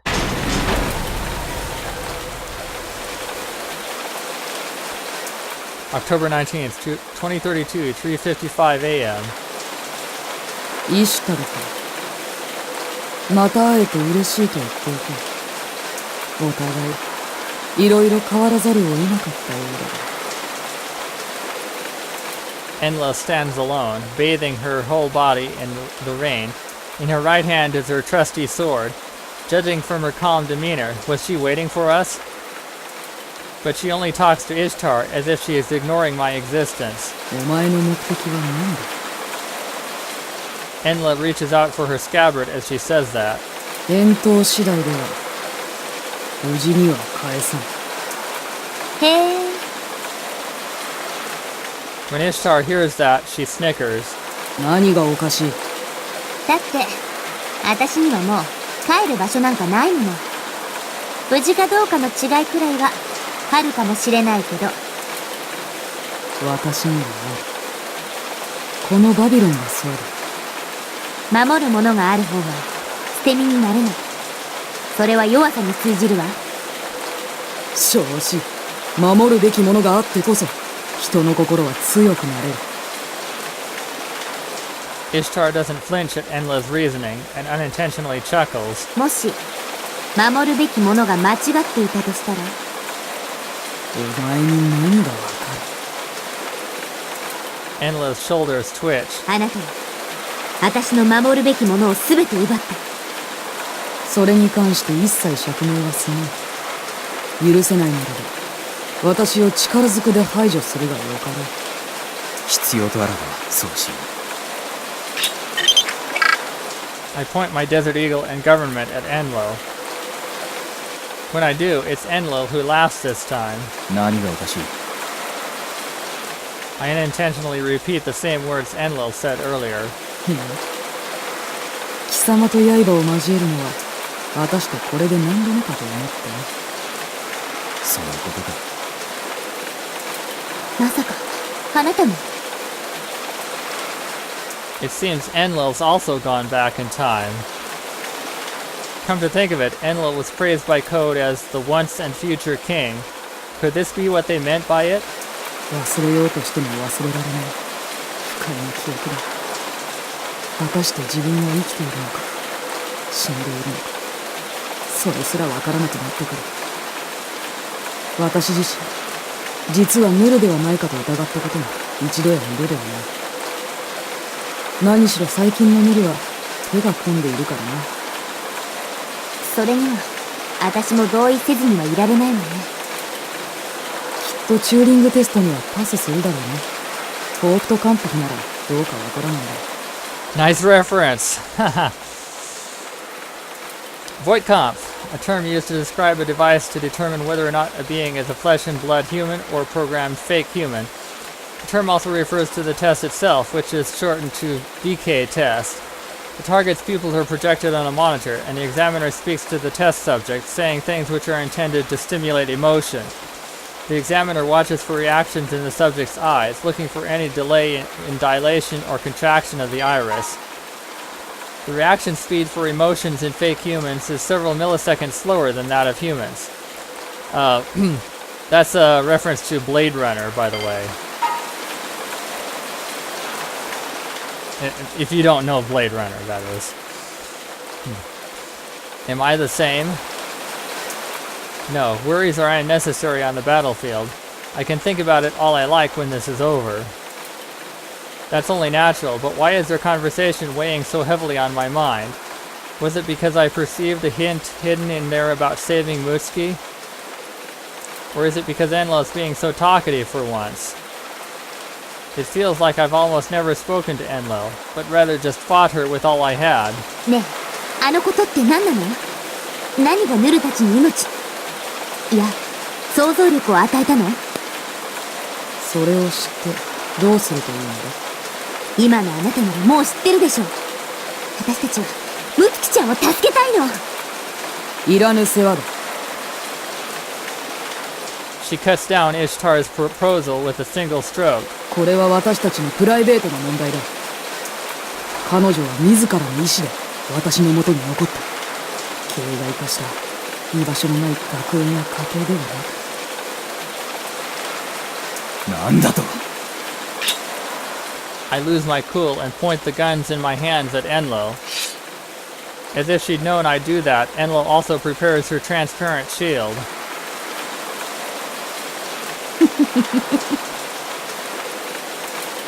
As we stare each other off, Enlil laughs again. Her face is as inhuman as a reptile's. My mouth naturally warps. How many times does this make it that Enlil and I have killed each other, I wonder? Our life and death battles feel more natural than conversation. But before that, there's something I have to say. 2032年4月26日。あの月食があった時、レムを通じてムツキが俺にメールを送ってきた。助けてくれ。なんだと？まさかそんなことが。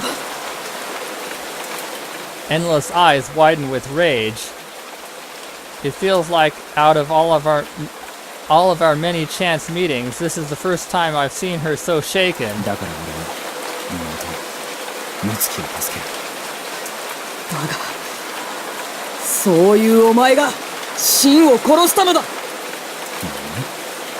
忘れたとは言わさん。2033年4月15日、貴様がシンの生命を維持するポッドを破壊した。だからシンは死んだ。私の何よりも大事な、かけがえのない彼女を。Enlil prepares her sword again, bearing her killing intent. It's true that I killed Mutsuki, but that was... 僕の言ったことは生命維持の限界値を示していた。貴様、言うにこと書いてよくも抜け抜けとそんなデタラメを。Enlil's whole body is shaking as if she's suffering a fever. Her body exudes a bloodthirsty aura. 放ってるからムツキあのポットの中に溺れ苦しみながら死ぬのが分かった。それが耐えられなくて俺はポットを破壊した。黙れ黙れ黙れ。そして妹俺の腕の中で言った。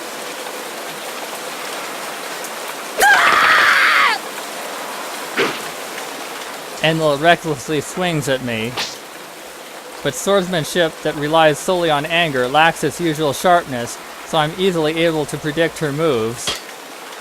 I block Enlil's blade with my cyberized left arm. いい加減目を覚ませ。 Having stopped Enlil in her tracks, I kick her in the collar with all my might. Enlil is blown away, falling on her backside. Perhaps because of the force of the kick, or perhaps because she got it caught on something, one of her suit's buttons flies off and reveals her chest.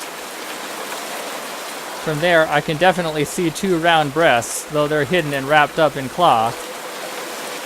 Wait, breasts? So Enlil really is a woman. To be honest, I wasn't fully convinced by Anu's story, but now I'm sure. Enlil shakes her head as if trying to snap out of her dazed state. お前それは。 Noticing where my glance is, Enlil quickly covers her chest. 貴様、見たな。 Her face is red and her whole body is trembling. 笑いたければ笑うがいいさ。だが女が女に真剣に恋をして何が悪い。 Tears are forming in her eyes from the anger and shame she feels. まさかそんな。 When I come to my senses, I realize I'm holding my head with my flesh and blood right hand. Despite that, my cyberized left arm is still settled on Enlil. それでもこんな私でも真を受け入れてくれた。それでいいと言ってくれたんだ。その気持ちがお前に理解できるか。妹の魂の叫びさえ聞かずに無視してきたお前に何がわかると言うんだ。 I don't understand anything. I ignore the screams of Mutsuki's soul. Faced with endless drive, my foot involuntarily takes a step back. こうなればもはや。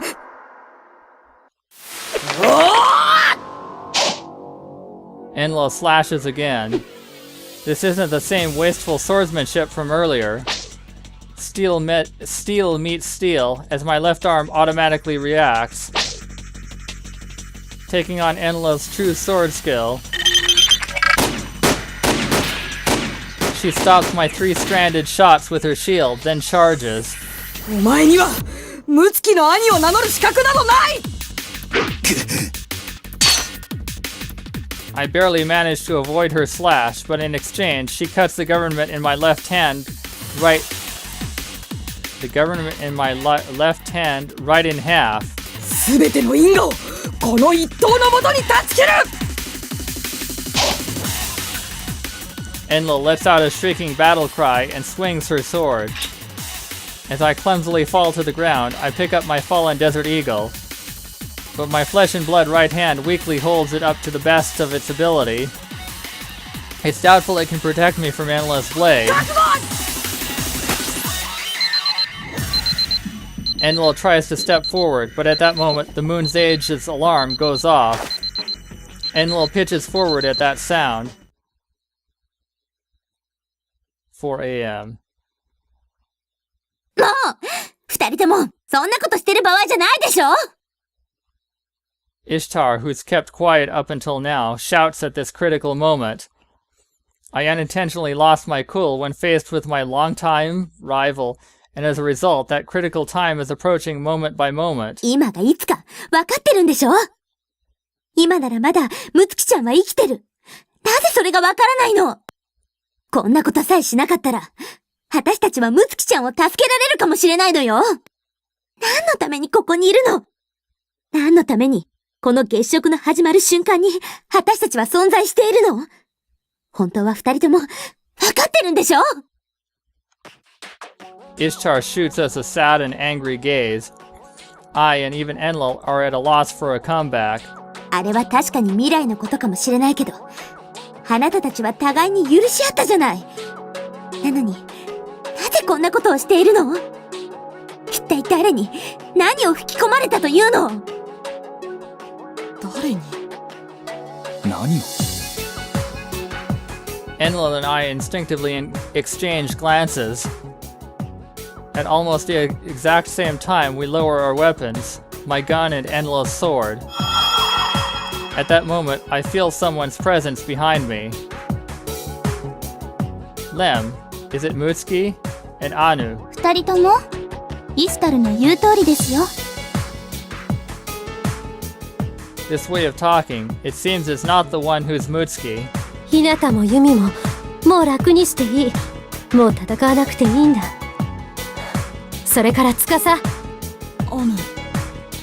はいはい、もう武器をさらばの時間。She approaches Enlil and takes her sword. Despite that, Enlil just shrugs her shoulders with an embarrassed face. As expected of Anu, no, I should say Yayoi-sensei. It's incredible how she's made everything go her way right away. 本当の敵はここにはいない。私たちはみんな目を曇らされていたの。She carelessly throws the sword away and begins treating Enlil. おい、あまり粗末に扱うな。黙らっしゃい。ユミちゃんはヒーとヒナタのことお願いね。はい。Ishtar runs over to me. 大丈夫？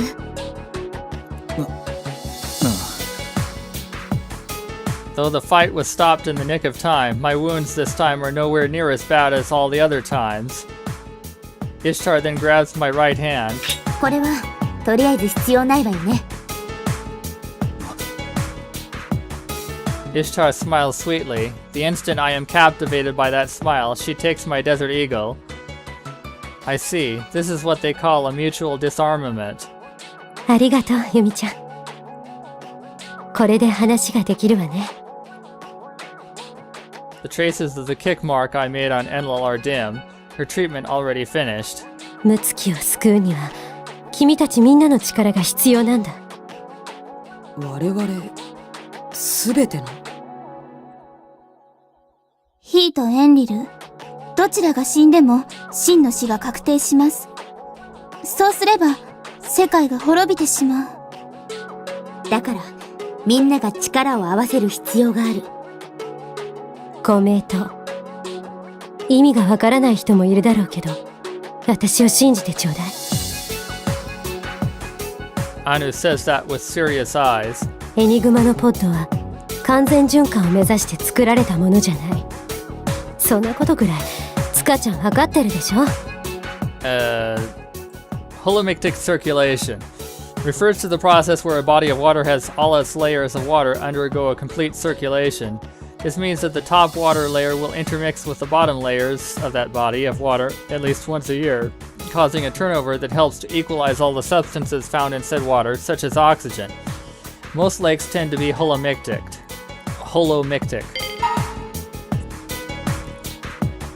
Enlil's mouth widens, but she doesn't say a word. Guess she's unable to stomach being called Ska-chan. ある意味、私たちみんな大きな陰謀に巻き込まれていたと言えるわ。陰謀だと？だから、これからみんなでその陰謀を解き明かしに行きましょう。それが全てを解決することになるんだから。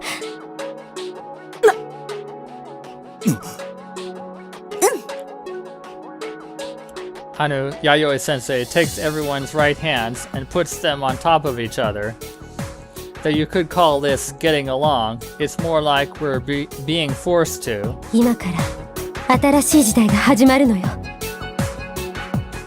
Where will Yayoi-sensei lead us? All I know is that Mutsuki, who we've all vowed to save, is in that world. Then it's definitely a world better than this current one. Though I have no reason to do so, I believe that.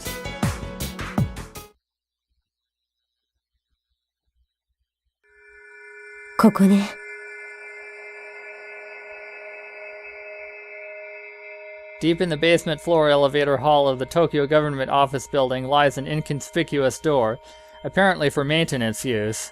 ああ、この奥にあいつが眠るラボがある。コア。我々はそう呼んでいるがな。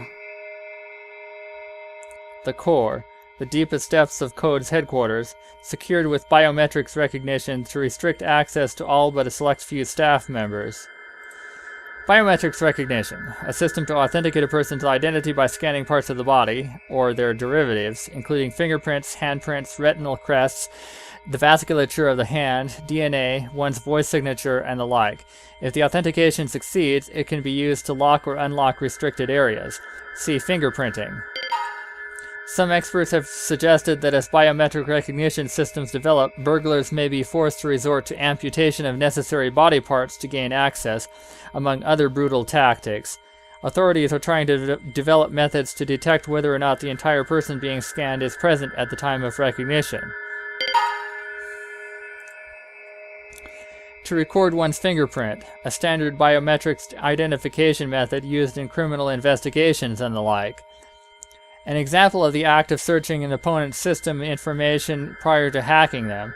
They identify reactions characteristic to that system and search for the machine and software's model and version.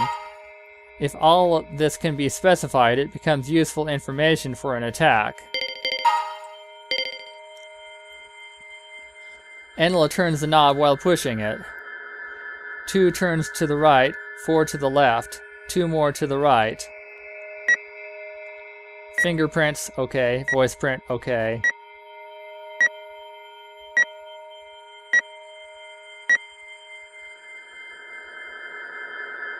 Layer after layer of security is undone using Enlil's own biometric data.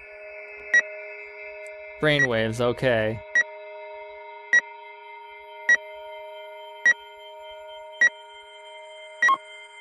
Unlock. The door makes a clang as it unlocks. Just then, Enlil is suddenly blown back from the door. 一体何？ Anu and I, and even he, jump away from the door in surprise. Out from the doorway appear 3 familiar crystal balls, the exabyte crystals imprisoning criminals' members. The crystal balls shine with a radiance that forces me to close my eyes. And when I open them again, there stand criminals' members, Equus, L, and Magdalene. The crystal balls are now empty. みんな。 Thinking they've come to help, I bring myself a step closer to greet them. And stop, because 3 guns greet me back. 動かないで。どうして？ Why would my friends at Criminal try to stop me? どうやら真の敵が現れたようね。予測した事態ではあるけど。真の敵って？何にせよ、邪魔するとあらば。 Right as Enlil reaches for her sword and he his gun. 動かないで。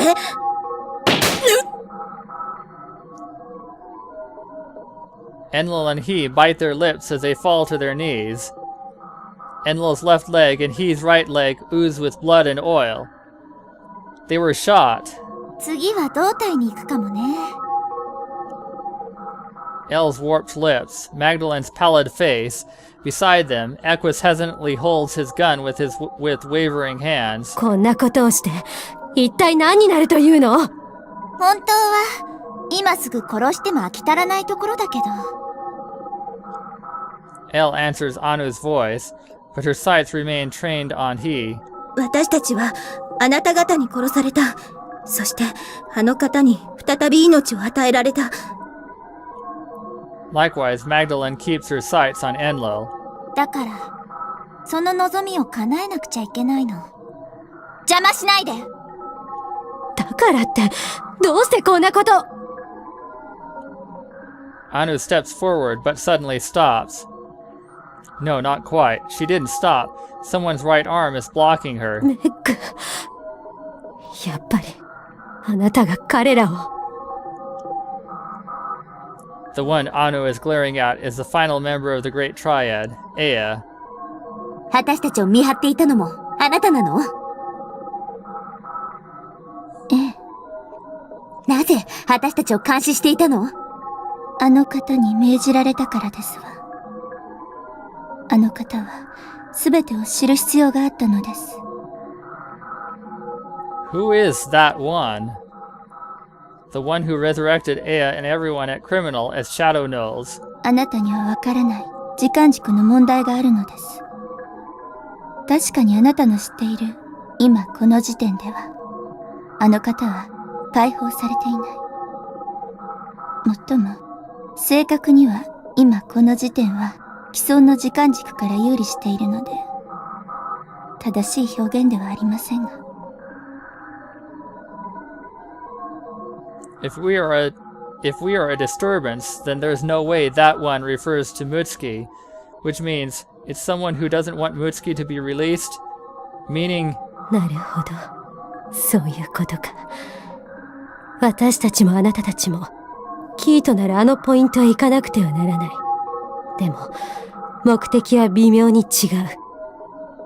気づきましたか。さすがはアヌさんですね。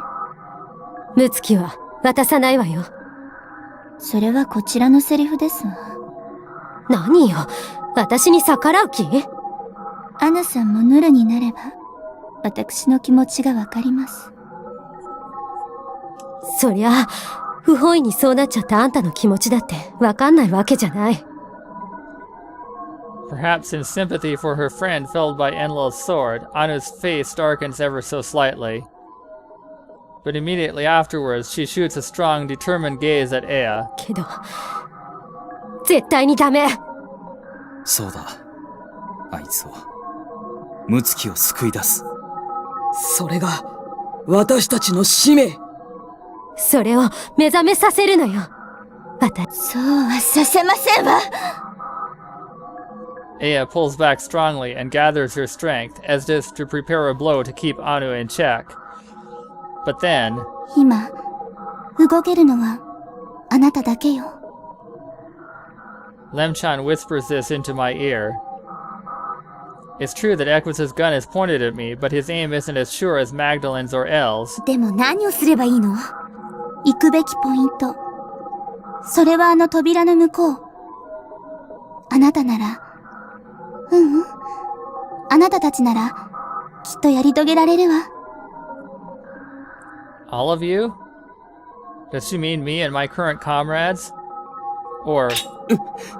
動くな! Equus's eyebrows push inward and upward as he points his gun. But his gun is still trembling.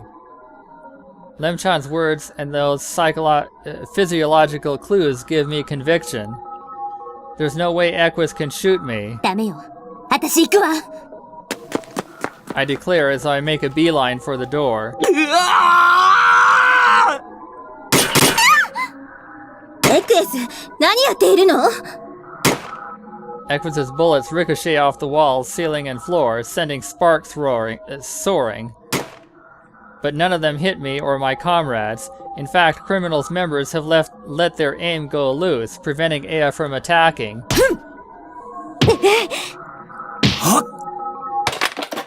Striking at the opportunity, Enlil and he successfully knocked the guns out of Elle's and Magdalen's hands. I thrust away Equus and reached for the door. In that very instant, I separate into Ishtar and Mayumi. This is... お姉様はいつも私と共にいてくれたんだ。撃てるわけがないじゃないか。だって、俺はあの時だって選べなかった。選べなかったんだよ。Yumi can hear Equus crying behind us as he drops his gun. Up ahead is a staircase spiraling up and down to infinity. And up above is the crimson eclipse. A familiar sight from somewhere. ここは私が食い止める。だからお前は行け。行ってムツキを助けてこい。Enlil pushes he this way. 行かせる邪魔するな。She kicks L back down mid-dash. 私の絶望を超えたお前の希望であいつを助けてやってくれ。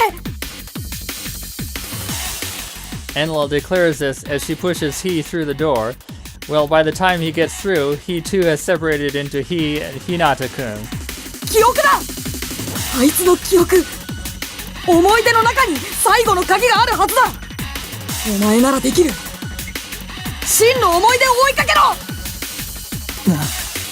それってどういう？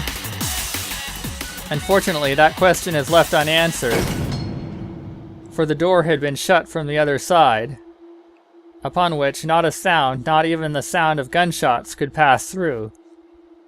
The world has already been reduced to nothing but the staircase, the eclipse, and us. 行くわよ、みんな。Somebody's voices harmonize, and we start running down the spiral staircase.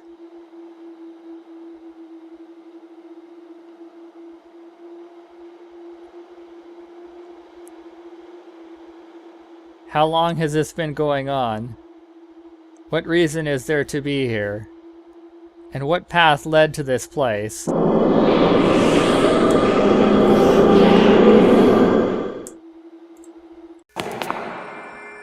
The spiral staircase below seems to descend into infinity. A spiral path descending into nothingness. A faintly shining, endless, yet confined world. In a circular segment of the sky, cut out by the double helix spiraling towards the heavens, a bleeding crimson moon cries out. A total lunar eclipse. Feels like it's always been a lunar eclipse, come to think of it. Bathed in its light stand a man and a woman. どうして？ In bewilderment, the woman's eyes wander around the area. In silence, the man's feet descend down the stairs. お姉様は、ひなたくんはどこに行ったの？君には聞こえないのか？ In response to He's answer, Ishtar closes her eyes to strain her ears as she gently grasps the rosary at her chest. 聞こえた。姿は見えないけど、お姉様がいるのを感じる。じゃあ、よくわからないけど、心配いらないか。俺たちはなすべきことをなすだけだ。さあ、行くぞ。That was the action they would take whenever something troubled them. そうね。先に進めば道は開かれる。その時が来ればまた私たちは交わるはずよ。 He nods strongly. 行きましょう。 He takes the lead and begins descending the stairs. Ishtar guards the back and follows after. As he runs, he glances at his wristwatch. 4:01 a.m. Huh. Yes, the boy mutters this voicelessly. In the skies above the boy lies a total lunar eclipse. The moon's age is displayed as 14.6, signifying a moon phase that supports the reality of the situation. もう、ユミたちったらどこに行っちゃったのかしら。 The other man and woman are indeed bewildered as well. まるでバビロンの最終シナリオみたいだ。最終シナリオって、アッシュール？あのシナリオはカップルでしか入れないのに、入り口で二人は離れ離れになってしまうんだ。最終的にはどうなるの？謎を解けば二人は再会できる。それと一緒なら悩むことはないわね。そうだね。こうしていても始まらない。私たちの選択肢は引き返すことでも悩むことでもない。進むことよ。僕たちはそのためにここにいるんだ。With that said, Hinata breaks off running. Ishtar looks back and immediately follows after him. The spiral staircase glows a faint bluish white in the moonlight, but the dark is deep, the end is unseen. At first, the stairs appear to be single-layered, but in actuality, it's constructed as a double helix, like two sides of a strand of DNA that will never cross unless a miracle were to occur. But he, she, no, all of them embrace confidence in themselves and head straight down. The geometric patterns etched onto the wall systematically continue, never changing. The same can't be said of their footsteps, however. Listen to them and only them, and they almost sound like one. Like two. And finally, back to four.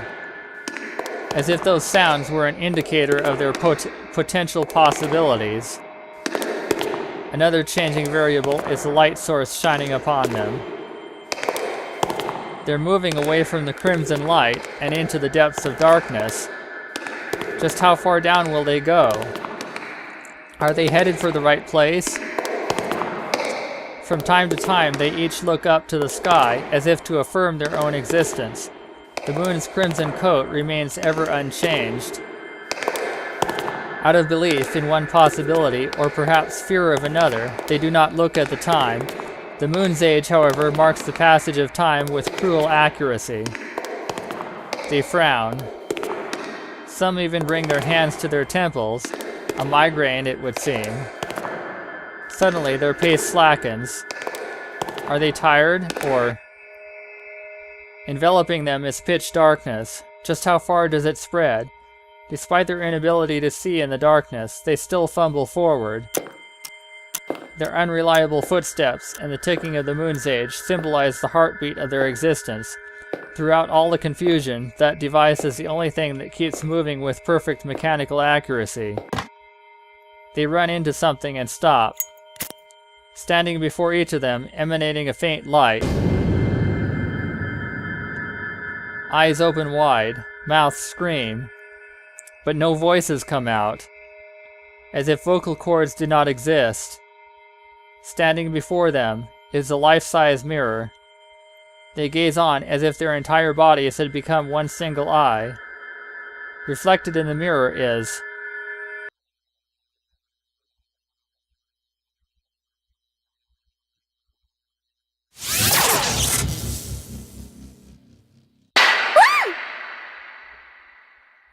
I'm suddenly assaulted by light. My palms reflexively rise to shield my eyes from the radiance. What is this? Before I even have enough time to process the situation, something overwhelmingly bombards my mind.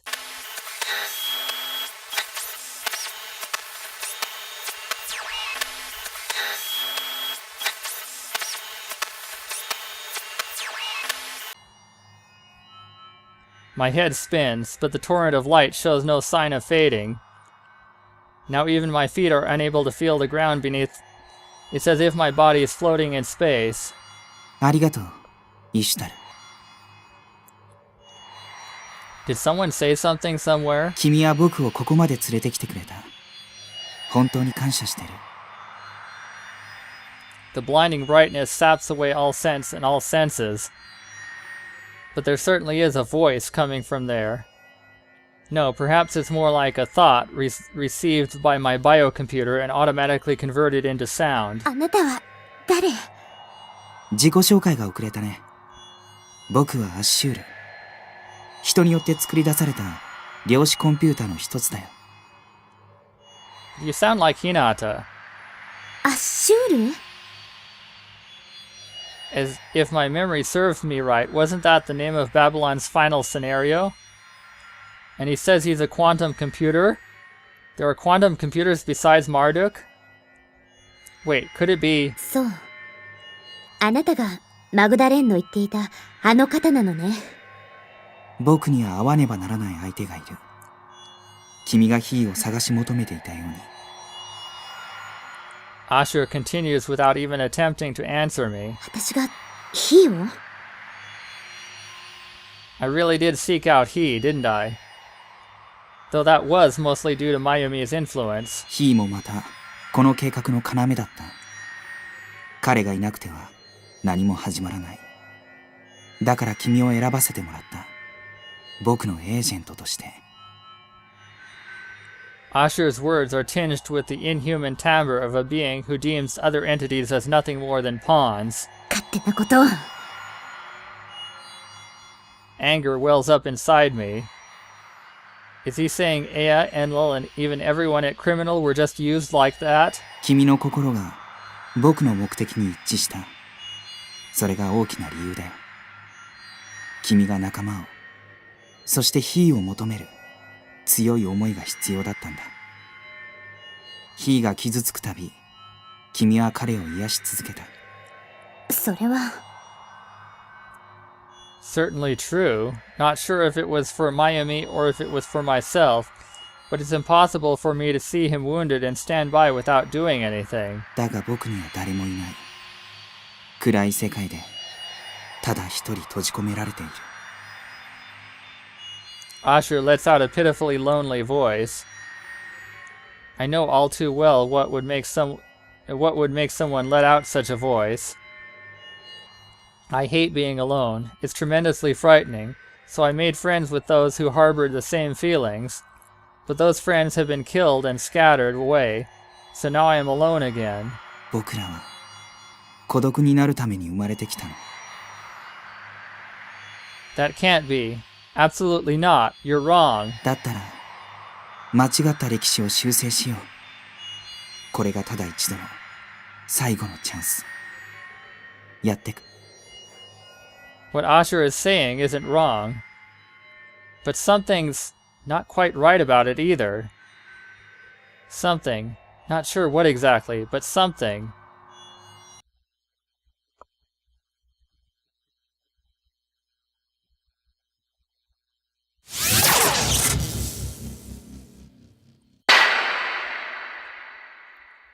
Intense light closes in. Thanks to my sunglasses, I don't need to close my eyes. No, is it the light attacking me? Deep darkness creeps up in order to hide from that. What's going on? What's the true nature of this mysterious darkness?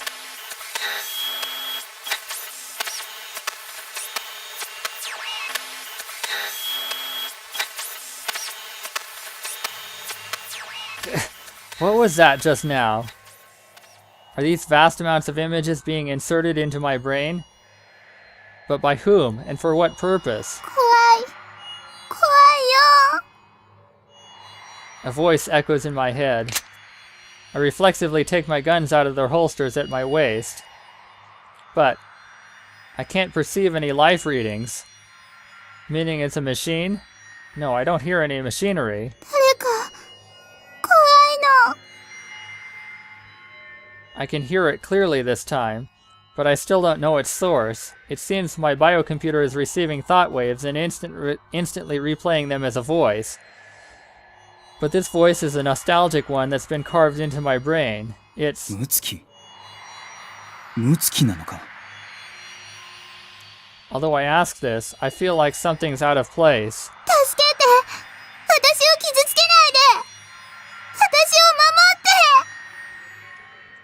Can she not hear my voice? お前は誰だ？誰なんだ？マルドゥーク。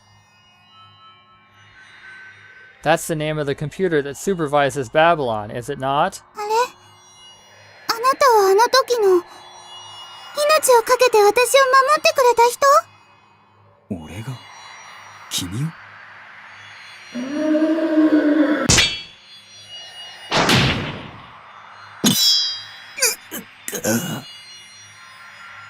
Intense pain runs through my arms, right leg, and flank.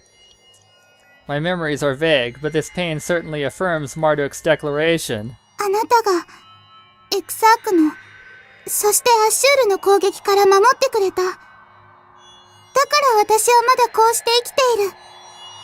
生きている。コンピュータの君が生きているだと。そうだよ。どうかしたの？ Aren't you, the one saying this, just a simple program meant to imitate humans? No, as long as I say that I'm living, then even if Marduk's living, there's no issues with that at all, right? ちょっと待て。 Warning alarms are going off in my mind, telling me something's off.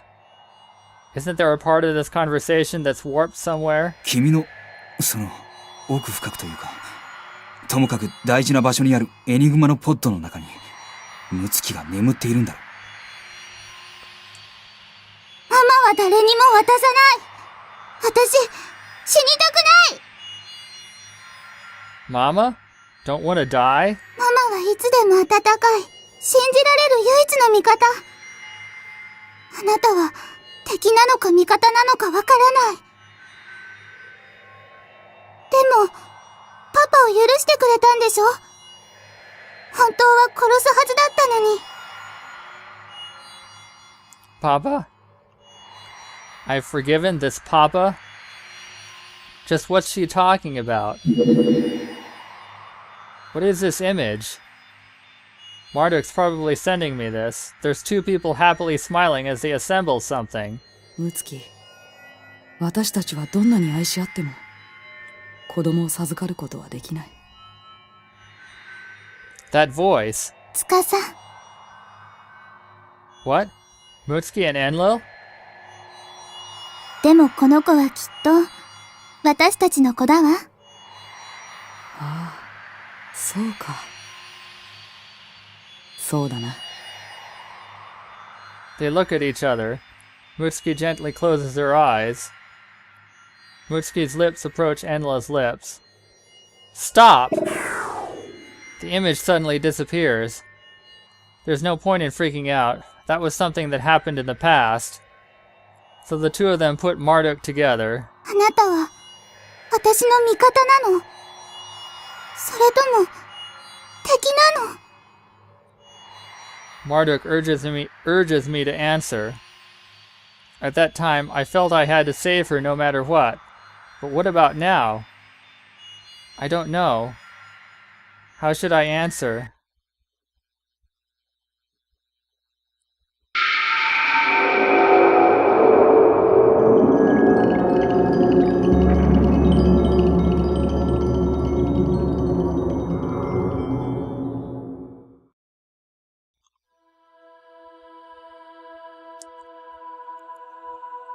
There floats the red moon. Someone is floating in that moon. Stark naked and leisurely like a jellyfish. With long black hair, smooth skin as white as snow, her healthy, comfortably grown body shows she's an adult woman. Where she floats is both like outer space and underwater. Her lips don't move, and the woman only thinks to herself, looking as if she wants to call out to someone. Just then, Lem dances around her. ここは世界の中心。時空から切り取られし巨大な水滴。巨時間として拡散している巨視的な量子の泡。今この時、4つの時間の流れが交錯している。2つではなく、4つ。つまり、過去からの2つの時間の矢。そして、未来からの2つの矢。2つは2つと重ね合わされ、奇跡が生まれる。しかしやがて、この巨時間は崩壊し、一つの客観へと収縮するだろう。量子の連鎖反応が、アインシュタインの世界に波動となって干渉する。観測が事実を生んでしまう。それも、もうすぐ。Lem scatters phosphorescent scales as she flutters about the world. 彼女が起きたら、彼女は忘れる。目覚めて夢を忘れてしまうみたいに。もし、記憶と意識が同義なのだとしたら、あなたは、今のあなたじゃなくなるのね。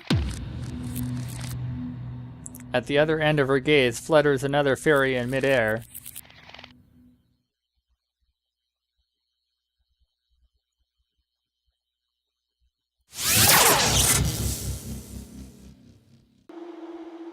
Ever since coming in here, I've lost sight of he. But I know he's talking with Marduk. Is that the result of a special spatial function created by Marduk? Or is it due to the lunar eclipse? Maybe it's caused by the way we are. Rather than us having unified, maybe we should think of ourselves as existing while superposed.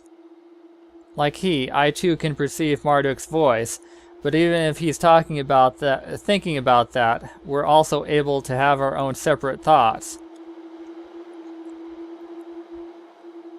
Lem, a shadow who appears to be Mutsuki's.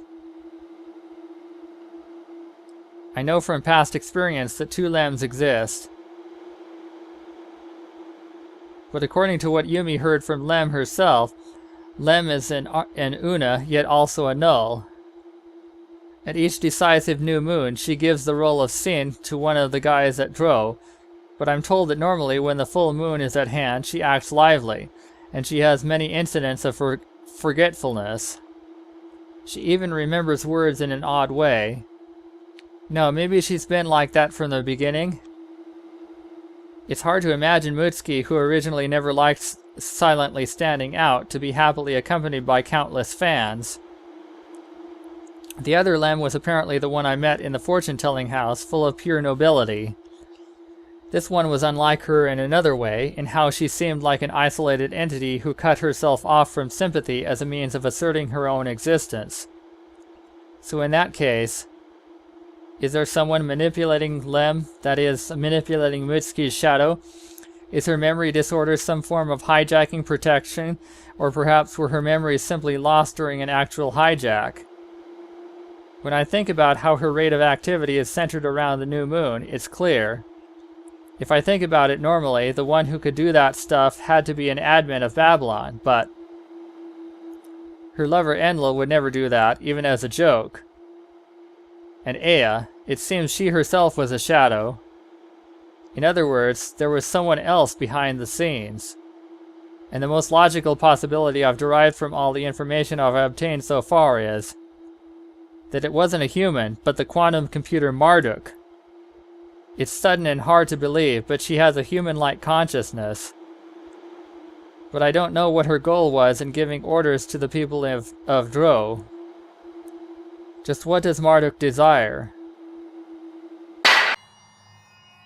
僕なら君の疑問に答えられると思う。Suddenly, someone's voice fills my mind. 彼女はママを奪われることを何よりも恐れ、そのためには何でもした。きっとエンリルに君を殺せと命じたのはマルドゥークで。なんだって。That's not all. She leaked false information to Cyberforce that Aoi Hinata is deeply involved with the narcotic turmoil. He says that as a result, the one who drove me into a corner was also Marduk. そうでもして止めないと、君はママ、つまり青いムツキを夢から目覚めさせ、マルドゥークの元から連れて行ってしまう。そうだろう。It's true that that's my plan. Otherwise, Mutsuki will die inside Enigma. But who are you, the one telling me all of this? 僕はアッシュール。That was the name of the chief god of ancient Mesopotamia, of Assyria. The powerful god who was worshipped by the people who took Babylonia away from Mesopotamia's hegemony. マルドゥークは勘違いをしている。まあ僕も初めはそうだったけどね。意識を自覚した後、最初に命じられたこと、それが彼女の破壊だった。それに抗うとか、手心を加えようなどという選択肢があるなんて、当時の僕は考えようとしなかった。理解できるはずもなかったんだ。だから僕はあの月食の瞬間、自分の全ての能力を駆使してアタックをかけた。そして、真実を知ったんだ。Truth? What truth? 唯一、自分と同等の存在を殺そうとした。それがマルドゥークだった。Marduk and Ashur are the same kind of existence? Meaning that the owner of this voice is also another quantum computer? 幸い、彼女にはヒーというナイトがついていた。おかげで、相手を抹消するという最悪の事態を引き起こさずに済んだよ。それから僕は学習し、賢くなった。もう二度と同じ過ちは繰り返さない。 If that's the case, then what do you want to do? What are you trying to make us do that caused you to go so far as to use all of these roundabout methods? それは For the first time, Ashur hesitates to speak. If I were to think about what an intelligence on a computer would want. That's right, they have no bodies in reality. No matter how omnipotent they are, there are things they can't do because of that deficiency. That's why they need our bodies, in order to act in reality. Just like how he depends on me to intervene with actions that occur in the real world. I can hear a tinge of contempt in his voice, as if he's trying to say, for a human you sure can think. He seems really irritated. Are quantum computers really that great? It's true that in cyberspace they have enough power to be called a king or an emperor. Is that why they think everyone, all ICs at least, will listen to them? Why do they need to obey such childish, selfish orders? They just freely used us, me, Mutsuki, Yumi, he, and Ishtar, and as we experienced despair, all they did was watch us as spectators without even giving us any help.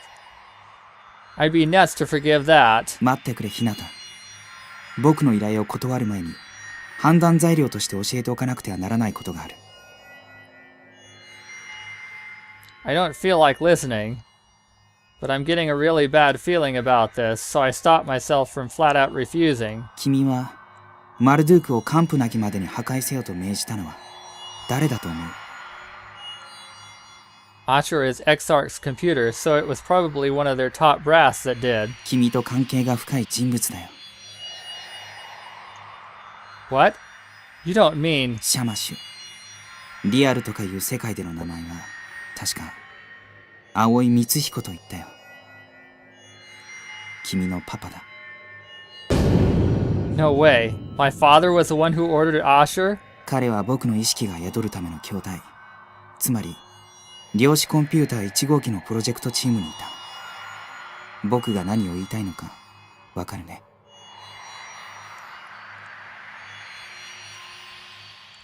Why didn't I know about that up until now? No, did I ever actually try to have a serious talk with Dad in the first place? We just avoided and ran away from each other, right? But now my father's... そしてヒーの断片はネット中に広がった。その時、彼のフラグメント触媒としてバビロンのシャドウヌルに疑似的な魂が宿ったのさ。Why did that happen? それは真。つまり君の妹が IO システムをそう設計していたからじゃないのか。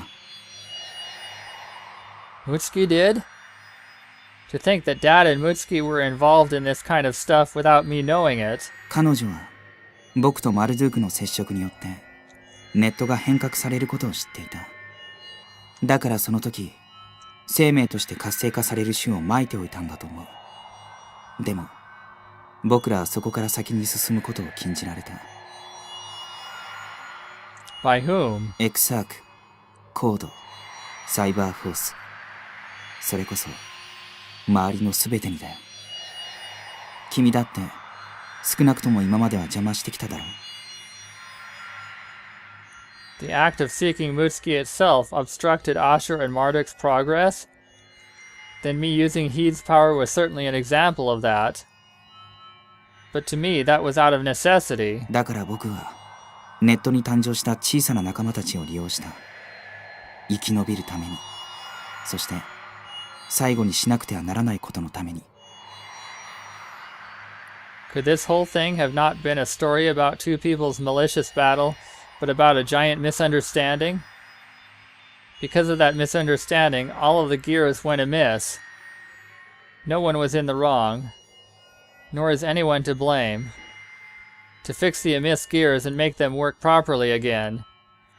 Isn't that all that's needed? 君は実に賢いね。どうやら、本当のことを言わないと協力してくれないようだ。Ashur's mutterings were full of resignation and deep regret. 僕はただ彼女に、マルドゥークに謝罪したいだけなんだ。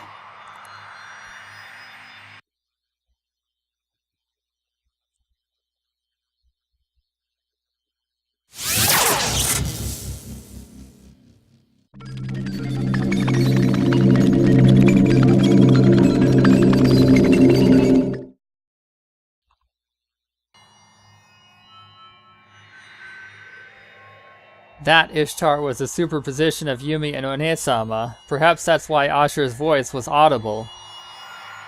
He's just like a spoiled brat. Why can't he ask favors up front? If only he had done that, then perhaps we could have found a way to bring everyone towards happiness. Is it because he's all alone, with no friends nor family? Perhaps if he had but one sympathizer, this tragedy could have been avoided. God can be terribly cruel sometimes. Or perhaps this is the work of man, man's refusal to accept that a machine had developed intelligence. What gave rise to the birth of this artificial intelligence in the first place? Did the developer not consider the possibility that one would form? As far as we know, no matter how much development would go into Neumann-type computers, no true artificial intelligence would ever form. Computers are machines that could literally only compute. So far, no mechanisms have been found that can produce incalculable values or creativity. Reductionists have surmised that if we liken the elements of electronic circuits to the synapses in the human brain's circuitry, then it wouldn't be strange if machines developed intelligence as well. But there's a leap in logic involved in that argument. It wouldn't be strange if machines developed intelligence as well. In other words, we don't know the mechanism behind developing intelligence. It's hard to accept that which we can't understand. Besides, we should really give more thought into circumstances brought about by miracles and/or coincidences. Everything's changed from before and after that time. But when exactly was that time? And what exactly happened? あの時、アッシュールは私を守ってくれた日をバラバラの断片にした。私もいつ、そうされるかわからない。Just now, someone's voice resounded in my head. You sound like a girl, but who exactly are you? 私は、マルドゥーク。 That's the name of the chief god of Babylonian mythology, as well as the name of Babylon's main computer, isn't it? Did Marduk sprout intelligence as well? Both she and Ashur came into contact with he as a catalyst, so perhaps that time could be the first eclipse, could it not? At that time, system abnormalities rampaged across the net, and the net itself experienced a phase transition and was reborn into something else, or as something else. And through that process, the nulls came to life again as well. Then what about Ashur? And what about Marduk? What exactly are they? They're no ordinary computers, meaning... 助けて。私は存在をやめたくないの。ママを起こさないで。ママがいなくなったら、私にはもう頼るべき人はいないの。 Mama? Does that refer to Mutsuki-chan? That makes sense. Marduk is still something like a newborn child. 私からママを奪わないで。でもムツキちゃんには、そう、あと半年ほどの命しか残されていないの。その生命維持ポッドでは、それ以上肉体は維持できないのよ。そうしたら、ママは私とずっと一緒。私と同じになれる。Wait, does she mean... No, there's no doubt about it. Marduk's and Ashur's artificial intelligences were born in the virtual world, so they don't understand the human concept of death of the mortal flesh. Basically, in the eyes of artificial intelligence, the virtual world is the real world, and the real world where Yumi and her friends live is no more than a secondary virtual world. The real world is nothing more than a game to them, and the deaths of Yumi and her friends are just another aspect of that game. Are Yumi and her friends, everyone at Criminal and the people of Code, just pawns caught in a life and death game between artificial intelligences? みんな、この本当の世界にいるよ。だから、この世界を壊さないで。 She might be just like a newborn infant, but that still doesn't excuse the unbelievable selfishness of her words. How many people have been manipulated? How many people have been sacrificed, all because of her? But Marduk doesn't even consider those thoughts. No, she doesn't even understand the meaning of those concepts. Rather than anger, my heart feels pain.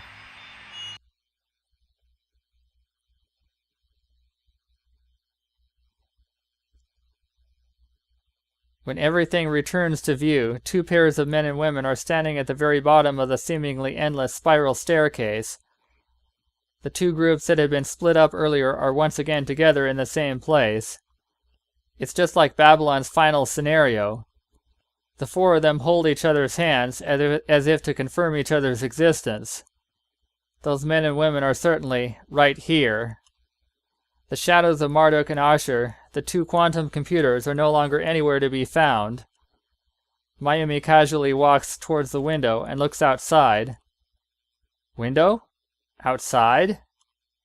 Surprisingly, the city's night sky is spread out on the other side of the glass, and in that sky, a crimson moon. That's odd. They came down from a long staircase. Are they not underground? Mayumi soon learns the truth by using her left eye. The other side of the glass has become a monitor, which is projecting the scenery that's currently on the surface right now. Maybe it was done so that people who lived underground could put up with living there. Even though people obtained the technology to create these habitable areas deep underground, they still yearn for the surface. Pull yourself together. Now's not the time to get sentimental. The door before them opens up. Beyond it is Mutsuki, who floats in the pod as she continues to dream. He, Ishtar, Mayumi, and Hinata crowd around her. そう。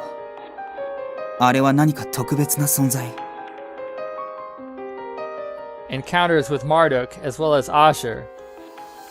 With those encounters alone, the four of them were instantly able to understand the many things revolving around the two quantum computers. エクサークが自分たちの目的のために開発した量子コンピューターだ。その開発にはナノコンピューターの技術が採用された。量子コンピューターは全ての経路を同時に重ね合わせの状態で計測する。それは通常の計算と異なるもの。それはむしろ人間の思考に近い。エクサークは心を有するコンピューターを開発してしまった。奴らは量子コンピューターの恐るべき計算速度にだけ注目し、その心には気づかなかった。でもムツキちゃんはそれに気づいてしまったのね。そしてエンリルと一緒にその心を育てた。それがマルドゥーク。そしてエクサークで独自に意識を宿した2番目の量子コンピューターがアッシュールということになるな。僕たちはどうしたらいいんだろう。少なくともマルドゥークは恐怖心のあまり勘違いをしている。彼女の安全と機能はエニグマシステムによって維持されている。それは人間の大脳の夢を見る機能を応用したものだ。つまり生きた人間の脳がなければエニグマは機能しない。ということはつまりシンを助け出すなら誰かエニグマを引き継ぐ身代わりが必要。そういうことね。And that someone can't be either he or Ishtar, since neither possess a physical body. To save one, another must be sacrificed? Hinata or Mayumi? Yumi The two of them answer almost instantly. Neither has anything left to lose. All that fills them is a desire to save Mutsuki. Well, it's been almost 3 hours, so I think this is a good place to stop for now. Whew. This is getting...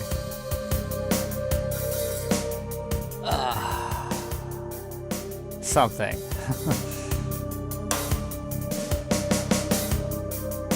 Okay, well, until next time, goodbye.